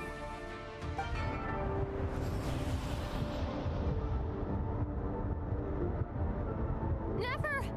Your eyes are bleeding. Soon you will be powerless to resist. And then, I will reduce you to dust. But that dust will plague your memories. Come on, keep holding on. Any other tricks up your sleeve? Let's see them. As entertaining as they are, you've backed yourself into a corner. You don't fool me. I see your fear clear as day. I have to stoke his rage. Make him unleash everything. You fear what you could never defeat. You fear the thought of never being able to save your beloved. You cannot win the fight against fate, Rarir. Is that what you think? Well, now it's your turn to feel afraid!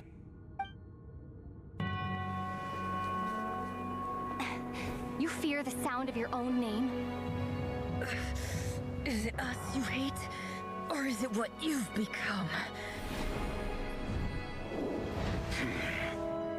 Let's see what becomes of you!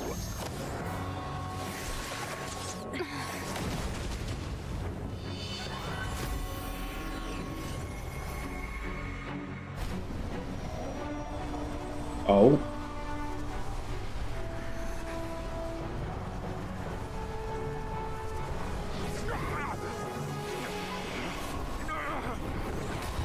What's happening? That power. I've seen it before.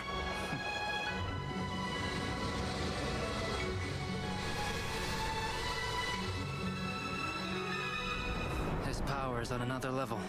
We'll need to use an alchemical array to convert his power into a usable form.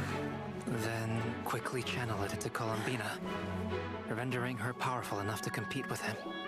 Oh shit. I'll join you. I can help.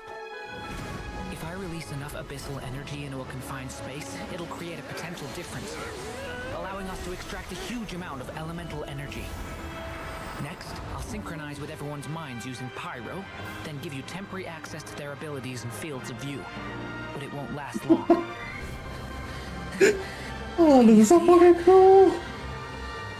Well enough. So, we have a student of Gold Rhine-Daughter in our midst. How about that?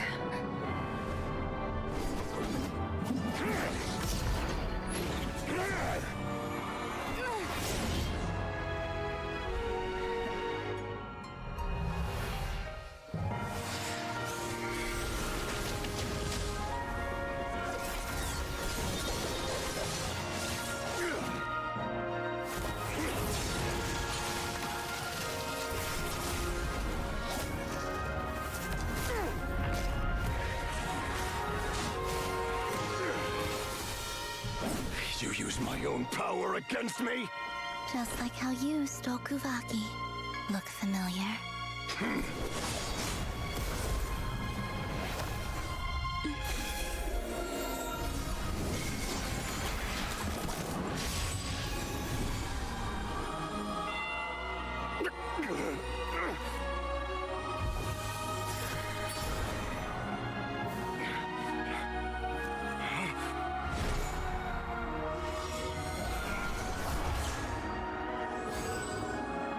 Don't you realize you don't have the power to hold that gate open? I don't, but someone else does. Goodbye, Rerir.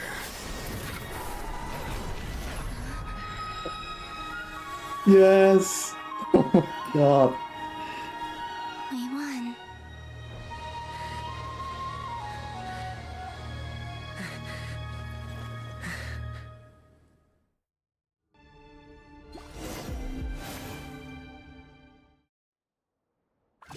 That was so sick. Oh my god. Oh, she bleeding. Never. How are your eyes? They're fine. Apart from the blindness, of course. It's not too late. Let me handle it.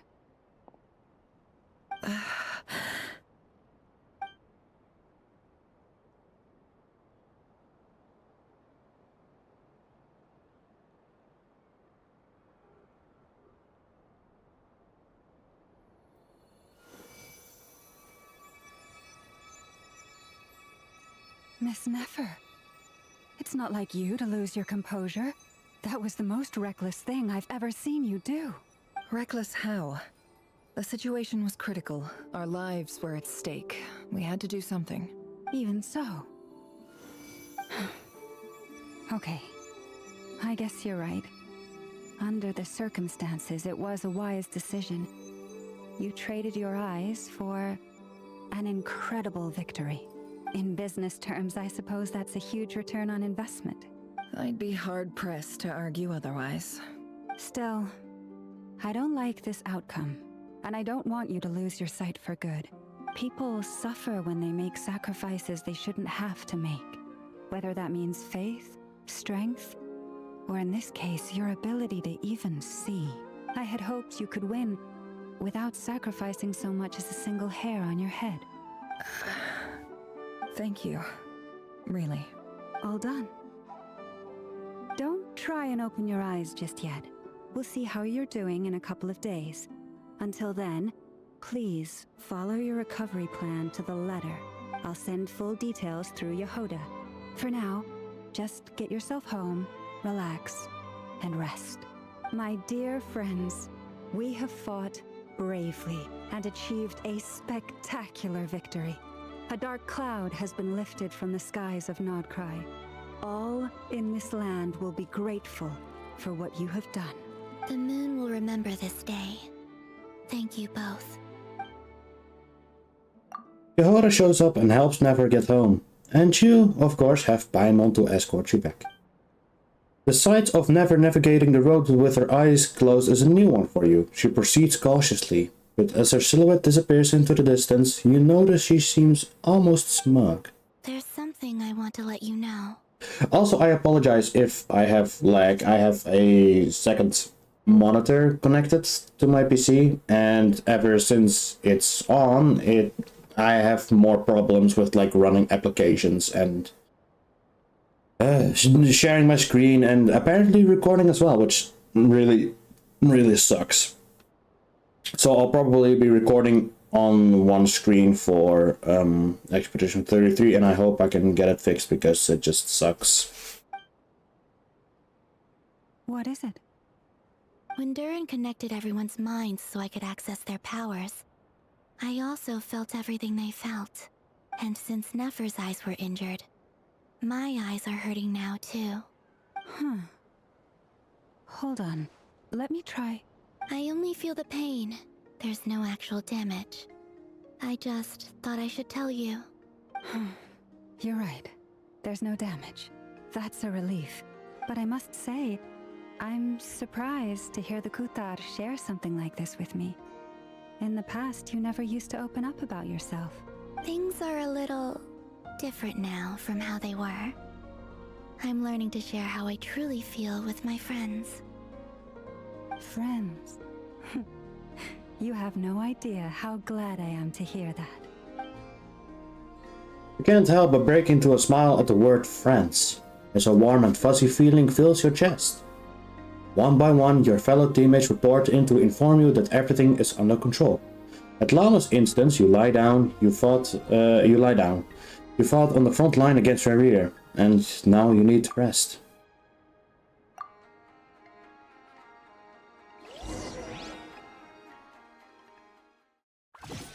But yeah, I hope the lag is bearable.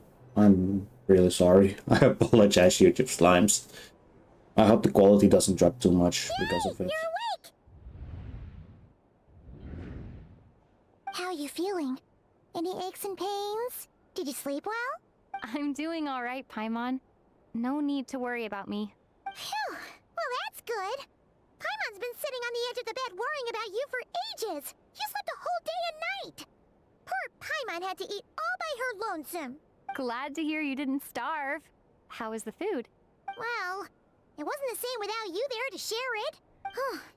Honestly, Paimon just can't relax when you're not your usual self. She couldn't enjoy the food and settle down to sleep. Well, I'm back to normal now. Oh yeah, and Albedo swung by earlier. He said to tell you to head to the tavern when you woke up. Varker and the others are organizing a victory feast and they want to celebrate with you. He also dropped off some medical supplies, but you seem fit as a fiddle, so guess you won't be needing those. If you're feeling up to it, let's head over now. Wouldn't want to keep them waiting. Hi.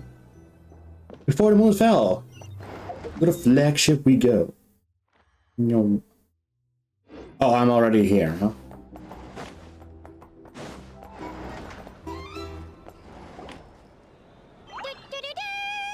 We're Fanfare.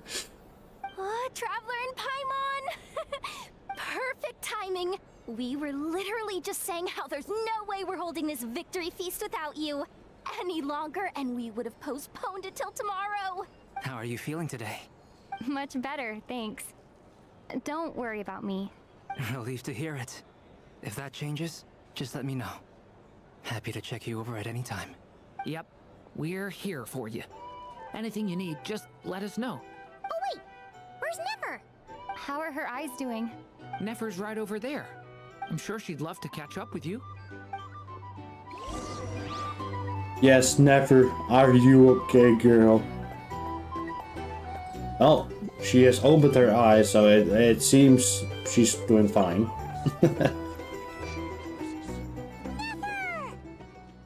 Traveler, Paimon, are you recovering well? Much better, thanks to a good rest. You're looking well too. Turns out that moon chanter has some real talent after all. My eyes were mostly recovered after just a couple days rest. I can actually open them again now. Yeah, but you gotta be careful. Lauma says not to strain your eyes while they're still healing. Yes, thank you. I'm well aware. Yehoda, could I borrow you for a moment? I could do with an extra pair of hands. Oh, sure. Coming. Did you hear that? I gotta go help Lauma for a second.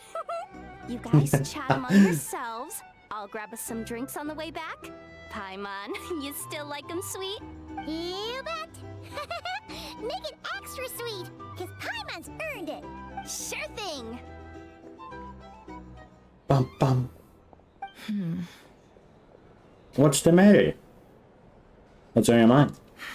The Raker of Solnari. Kind of a snake, don't you think? More of a wolf in my mind. No, definitely a snake. A poisonous one who spewed his venomous hatred everywhere. Anyone who seeks revenge out of hatred for other people has become a snake. That's something my dad used to say. I guess he didn't like seeing people going down the path of vengeance. Perhaps. I'm sure it sounds like a very wise and open-hearted perspective to your ears. But me? I think hatred is a perfectly justifiable emotion. What else is left when everything you depended on in life gets stripped away? Something's gotta fuel that drive to keep on living. When I look at your life, I see a lot of things that you can depend on. If you're worried about me, you can nip that in the bud. I'm not someone who gets stuck in the past. It's just... I suddenly feel like I was wrong to call my father a liar. He was just a fool. That's why the Academia turned their back on him, and why the other tribes ganged up on him. Oh, Father. How much better things could have been if you were a skilled liar. Look at the Ibis King. Thoth is a fiendishly cunning liar. And yet, strangely, he feels more like a father to me than my real dad ever was. That's kinda sad, actually. He's never brought it up, but I'd bet he feels the same way. Why else would he give me the power to perceive the truth, while at the same time training me in the art of deception? Sadly, I've never heard the Ibis King's voice. What's he actually like? Well, King Deshret banished him to Aru, which is essentially a prison, and posed 3 questions to him. He promised that he'd have his freedom if he could find the answers. His response was to take on a physical form and approach me, hoping that I could become his envoy and search for one of the answers on his behalf. Did he really think I'd fall for that? He's stuck there. He can't make me return what he gave to me. Sounds like he was nice enough to you. You definitely sounds like you definitely sound like father thought. No, this one. So that's enough for you to decide he's nice, is it? Meh. He's a prisoner, and he was scared. So he decided to perform some good deeds to win people's approval. He lives in fear because he's a deceiver. How is Rerir any different? You can't work as a spy your whole life and expect a happy ending. It's preposterous. Yet I can't say I don't understand it. Liars live in the darkness of their own making. But it's still human nature to want to go on living. They say that a liar's soul is the most worthless thing in the world. What do you think? I agree. Good. If you understand that, it means you're smart. And you see things objectively. It's also because, personally, I'm just extremely loyal to the people who I deeply care about. I mean, I lie sometimes, everyone lies, you know, but I have no intention of keeping it hidden. If you ask me, the soul of a liar really is worth nothing. Because all they care about is themselves. I guess. For example, when something good falls into my lap, I don't go sharing the news around. Stops other people trying to steal it from me. True.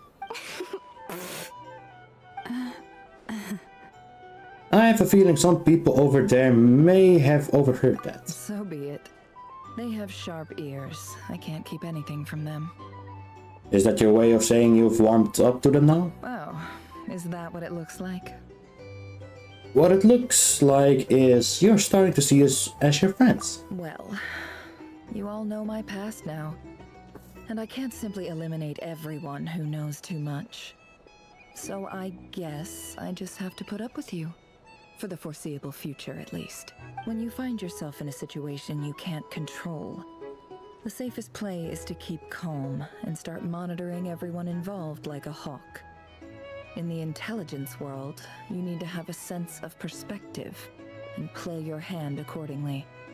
True. If you understand what's at stake, please ensure my secret is safe with you. I trust you'll respect my wishes as a friend. But don't forget, I will also be watching you like a hawk. Sure thing. Very good. Oh wait! Now that the panic's over and we've all calmed down, Paimon suddenly remembered something. What is it? After all that build-up, our mystery ally never showed up even once. Mystery ally? But who is it? No. Huh? Am I imagining things? I don't know, are you? Is the quest over? Do we get to see Alice? So, that close colleague Benjone and behind with Arlecchino. you? Yay! What's he been up to recently? Don't know, don't care. I get more normal human interaction from hanging out with Bosco too than him. Although, now you mention it, he hasn't bothered me in a while. I wonder if... If he's disappeared without a trace, it's the biggest gift he ever gave to the world. But I somehow doubt that's what's going on. They're talking about Dottore, aren't they? He won't lie low forever. So we'd better stay on guard. I'm guessing they are talking about Dottore, but that's just my guess.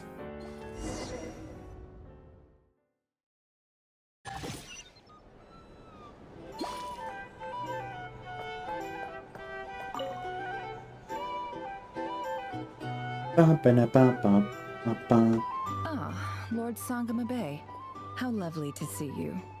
I must thank you for the device you provided. It was an enormous help. Would I be right in thinking that it was developed by the Academia? Why come and ask me when you clearly know already? I mostly came to thank you. That's more like it. A little gratitude goes a long way with Lord Sangama Bay.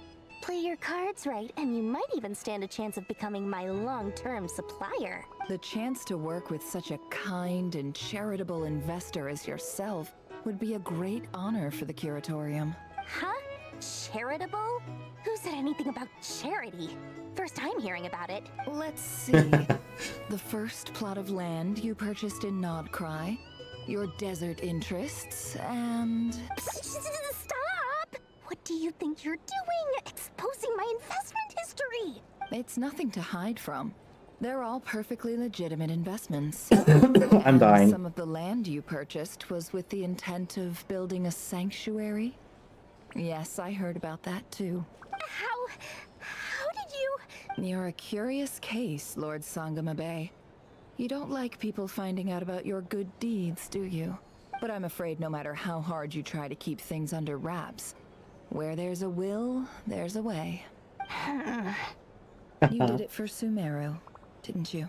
It was empty land that was gonna go to waste otherwise. I figured if I built something there, it might at least get some use in an emergency. Disasters are capricious things. They strike without any warning. I've lost family to a disaster before, and I don't want to lose any friends or business partners if I can help it. My elder sister used to dream of finding a sanctuary. Somewhere with plenty of food, water, and medicine. Where everyone could live happy lives. It was something I looked into, but after discussing things with the Dendro Archon, I decided on a more effective strategy. The tech people handled the tech, and Moneybags provided the Mora. It just made the most sense. It's a pity that so few people know the truth about you. Everyone says that you view everything in terms of Mora, and all you care about is growing your own wealth. So, what's the problem with that? Everyone wants to be rich. It's human nature. So yes, I love Mora, and it's nothing to be ashamed of. But surely you have dreams of your own beyond just making Mora. You don't get it, do you? My dream is to invest in other people's dreams. And, you know, make a nice little slice for myself along the way. Just thinking about it makes me happy. That sweet, sweet sound of Mora. Thank you. For the device? And the pendant. Oh, that. I was just returning a favor. Don't worry about it. Seems like we've both been away from home for a very long time. Yeah. So long that I barely remember what my family even looked like. That would be your mother, father, and sister? Yeah, though it's been years since my sister passed away. It's not like I want to forget them, obviously, but memory can be even more ruthless than the most calculating business person. Beyond a certain point, if something isn't helping you, it just gets rid of it. My sister can't help me now. Slowly but surely, her face is fading from my mind's eye. It's become a vague impression. Not everything will fade. When loved ones pass away, the beautiful memories are the ones that last the longest. Yeah, that's true. If you ask me, that's the one silver lining in all of it. Well, that, plus, I'm sure that life is much better now than it was back then. Oh, absolutely. I have tons of Mora, a big beautiful house, business is booming, and I'm as happy as can be. You've got a lot going for you too. Boss of the Curatorium of Secrets? I'm sure there's plenty of Mora to be made in that line of work. I appreciate the vote of confidence.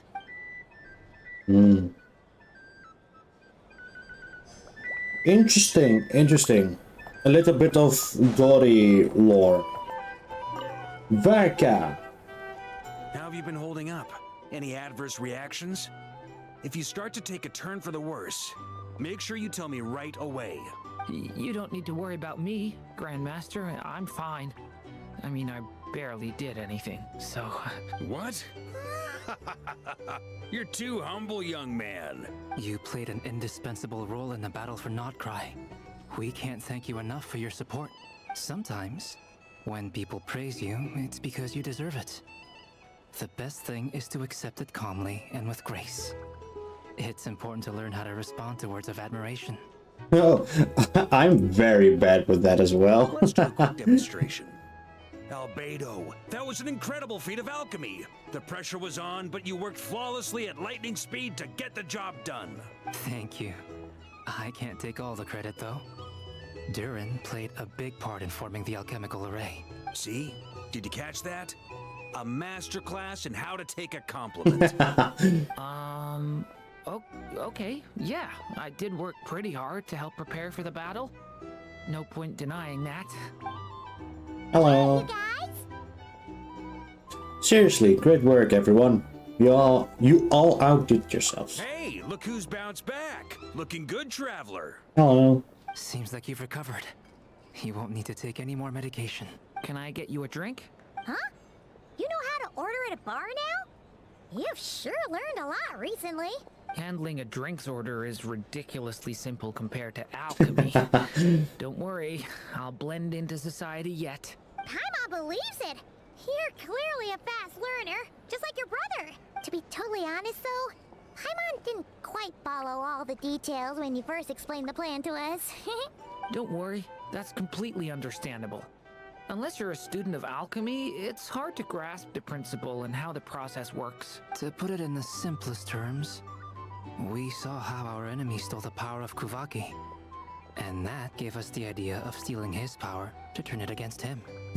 When facing an enemy you have no hope of defeating, it's best not to engage them in battle. So, instead of looking for a way to overpower him, we decided to help Columbina get strong enough to at least stand up to him in a fight. For this to work, we had to analyze his modes of attack, confirm who his main target was, and make sure that he wouldn't go beyond the range of the alchemical array. For added security, we prepared a total of 4 arrays. But to mitigate the impact of the battle, we identified one location in particular as the ideal spot, which the alchemical array absorbed his abyssal power. Then Durin processed it to render it usable by Columbina. That power enabled her to do what would otherwise have been nigh on impossible. What surprised me was that Dainsleif actually agreed to join us. Given his history with Rerir, he had every right to sit this one out. But we're extremely grateful for the decision he made. Confronting a former friend in battle, that can't have been easy. It must have been a painful choice to make. But I'm sure that making a decision was far better for him than staying in limbo. Absolutely. True. He was torn between 2 paths, but in the end, he made his choice and stuck to it resolutely. He doesn't strike me as the sort of person who'd stay trapped in limbo for long. Anyway, however you cut it, everyone gave a stellar performance. And now, it's time to kick back and celebrate. Hell yeah. Another cutscene, please. Maybe. Maybe Dainsleif, Columbina. That's the only reason you're here. Yes. I've thought a lot about it. And I've realized that you, me, and Aw. Arlecchino should be friends. Oh, that's so cute. Oh, she's so cute. Important. So I felt I had to come and tell you. Well, this is a new one. I'm so moved. I can't even hold my teacup. If that's all, you can leave now. Do you not want to be friends with me? Or is it that you prefer being co-workers? What is this, Columbina? Are you deliberately testing my patience threshold? Right now, my politeness module is active. But if you say another word, I swear I'll shut it down. If your politeness module was active, wouldn't you say the word please at some point? Polonia, please see Lady Columbina to the door. Will you still invite me to your next tea party? What? Yes, I think you will. Bye-bye, dear Sandrone.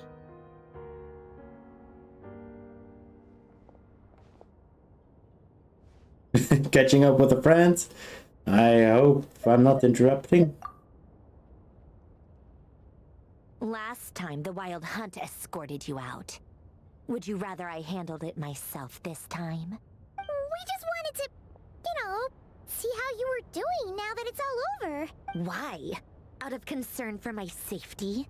I hope you didn't seriously think that the Ray here of Solnari would be able to lay so much as a finger upon me, given how prepared I was. Mostly because you kind of helped us out, so we just wanted to check you were okay. Looks like all your robots are fixed, huh? Let's buy books and teacups on the table.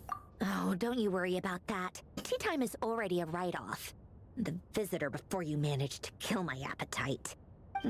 If you're in the mood for tea, go ahead and help yourself. Otherwise, it's going to waste. My coasters are still missing in action, though. Use this notebook instead. Whoa! Pretty hefty notebook. Look at all those calculations.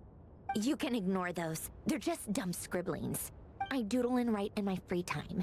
Sometimes I remember the distant dreamlike past. Sometimes I imagine the far-flung future. And other times, I grit my teeth and note down all the crazy nonsense going on in the present. Some people do the crosswords in the newspaper. This is my equivalent of that. Trying to predict the future is like daydreaming. And writing about the present just makes me furious. The past is my favorite.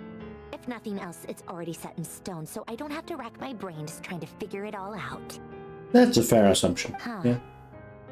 Although, having said that, the only vaguely interesting memory in my past is probably that guy they call Lord Artificer.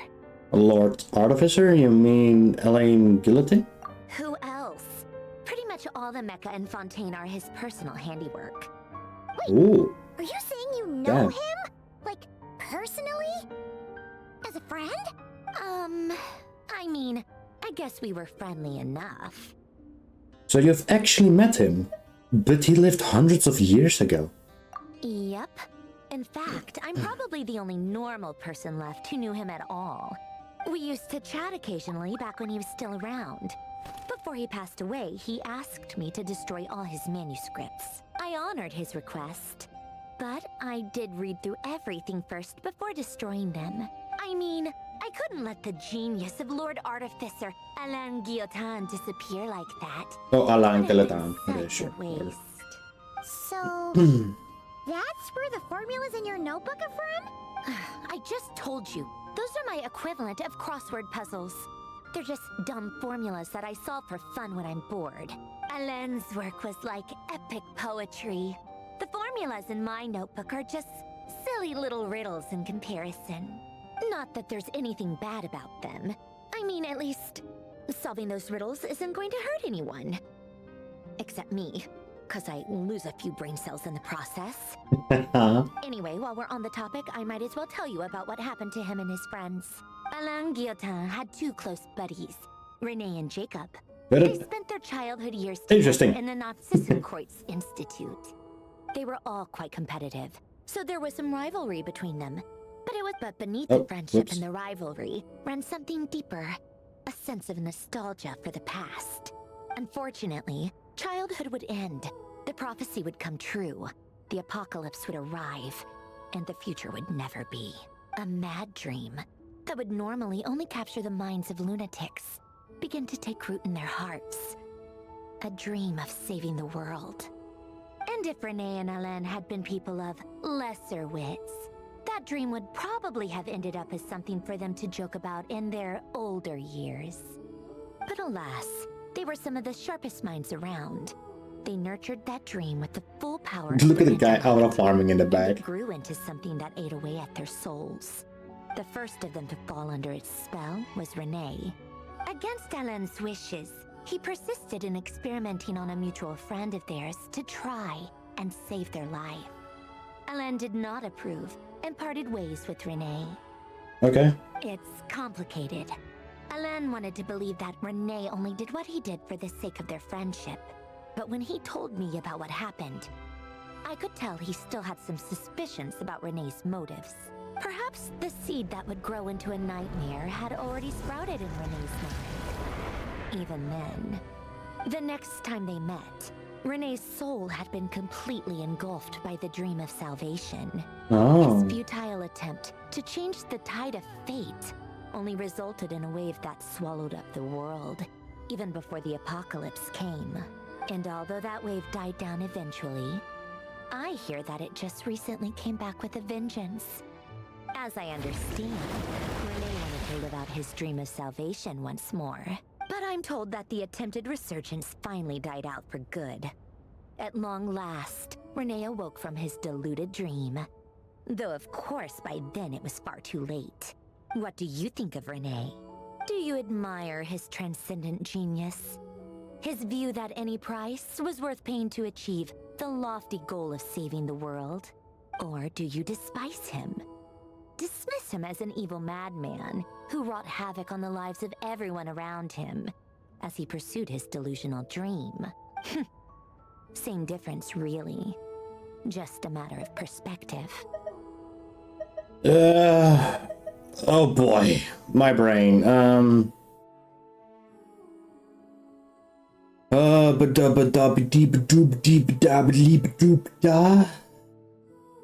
I guess I slightly more admire him than I don't admire him.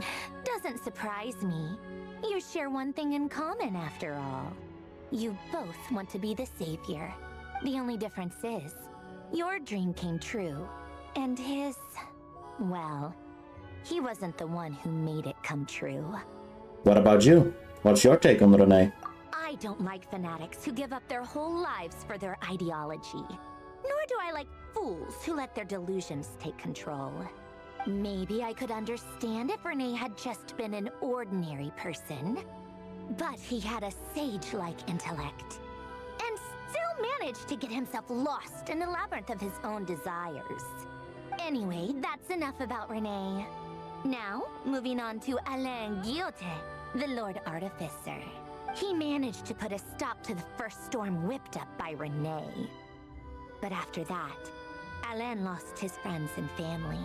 To his credit, I suppose, the loss of his family and friends was purely a tragic accident. It's not like Alain sacrificed them for his cause or anything. After that, the only thing supporting his work was the same dream that had dragged his closest friend down to the abyss. But although the desire to save Fontaine drove him to found the Fontaine Research Institute, Alain continued to reject any form of transcendental knowledge or power. He was suspicious and fearful of it, having seen the way it had affected his closest friend. I think that formulas and machines derived solely from human intellect were the only thing that gave him a sense of spiritual comfort. Yet Alain's intellect was simply too great. It barely left him space to breathe in his lifetime. Once he realized that the end of his life was approaching, he finally accepted the truth. The Nazissenkreuz Institute needed someone, and a human being, to see its story through to the end. He quit working on his formulas, trading them in for the fairy tales that had played such a formative role in his childhood, but which he barely touched in his adult life. He told me that the director of the Nazissenkreuz Institute used to read those fairy tales to the children as bedtime stories. Apparently, they worked wonders at sending kids off to sleep. I think that all he wanted at that time in his life was to be able to sleep deeply without being plagued by depression. By that point, nothing else really mattered.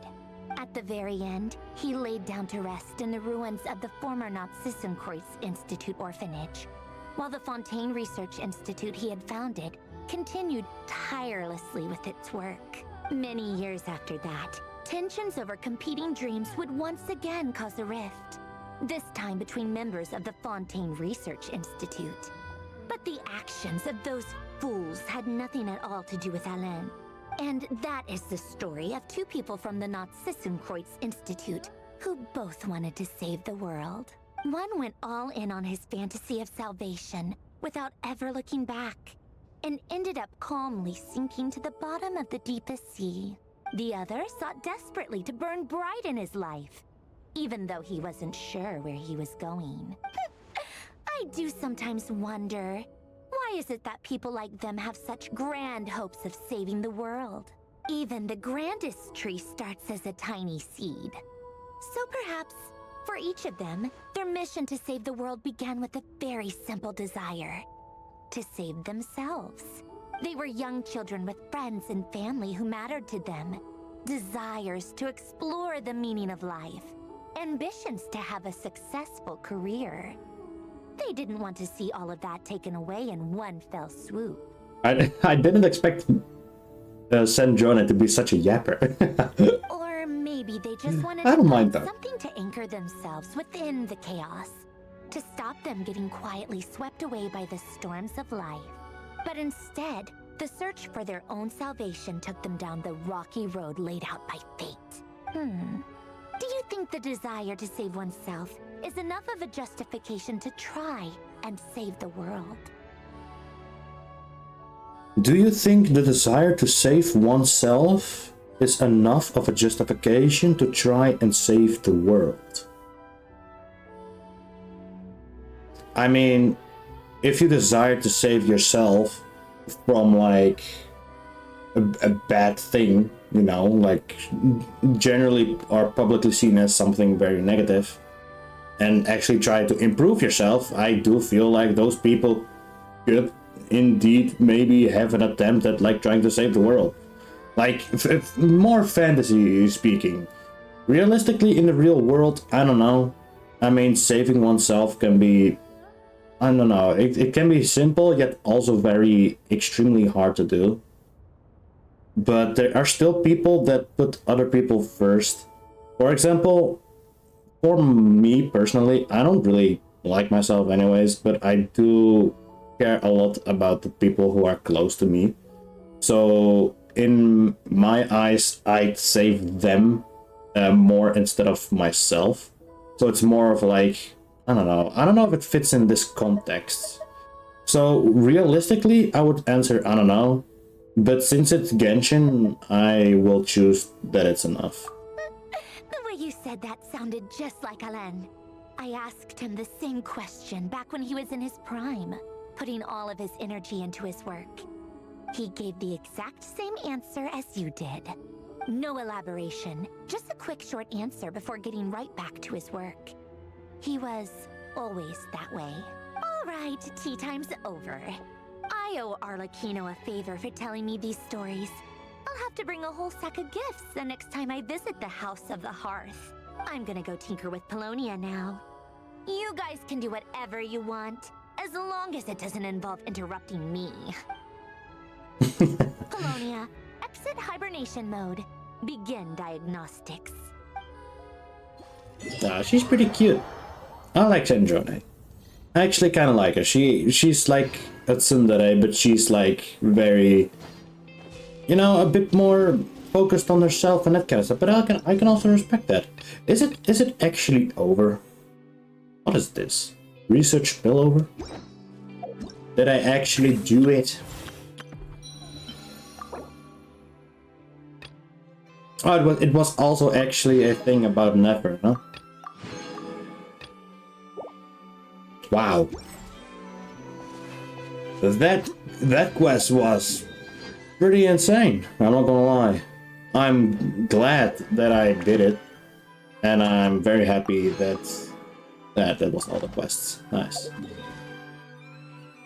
Damn. And it was a wonderful quest, actually. Well, I really like that a lot. So, but I also find it very interesting that we didn't kill Rarier. We just kind of like sealed the Fecker up and like the other dimension thing, you know? And also one thing I really like is that Rarier actually got the chance to see Dainsliff. At least to me it's kind of funny, because for me it's like he gets to see one of his like former friends, I suppose, and like colleague, I guess, one more time, and know that he's like not the only one that's like in the present of where Genshin now takes place. So that's really cool. I'm very curious as to where the story will be going next. I have a feeling it will have to do something with a little bit more cheer, I believe. Because I feel like the crisis in Notcry is now resolved, and I feel like the next thing we'll be doing is something Mondstadt related, probably. With Alice and maybe more Durin. And by the time I'm uploading this video, Durin is probably already out. And I won't be wishing for him, maybe, probably not. I'm just pairing up for Columbina and Alice and all the other characters. But yeah, this story quest has been amazing. Once again, I apologize for you YouTube slimes that this video has been extremely long, but also thank you so much for watching, if you did watch it all the way here. I really don't know how else I can thank you, but I really hope you just enjoyed the video, you know? Enjoyed the story, enjoyed everything about it. I'm just making these videos about Genshin because it's kind of serves as a, I guess, a sort of memory for me, you know? It's YouTube for me is kind of like a diary. I just, instead of writing or doing anything else, I just make video logs and just upload them. And I enjoy playing as a virtual YouTuber named Reina, you know? I like being silly and goofy and whatever, and playing games and whatever. But yeah, thank you all slime so much for watching. I really appreciate it. And of course, I also hope you enjoyed the Expedition 33 series. I don't know how that will go. I'm very excited. But yeah, thank you all slime so much for watching. And I'll see you all in the next one. Goodbye for now. Mwah.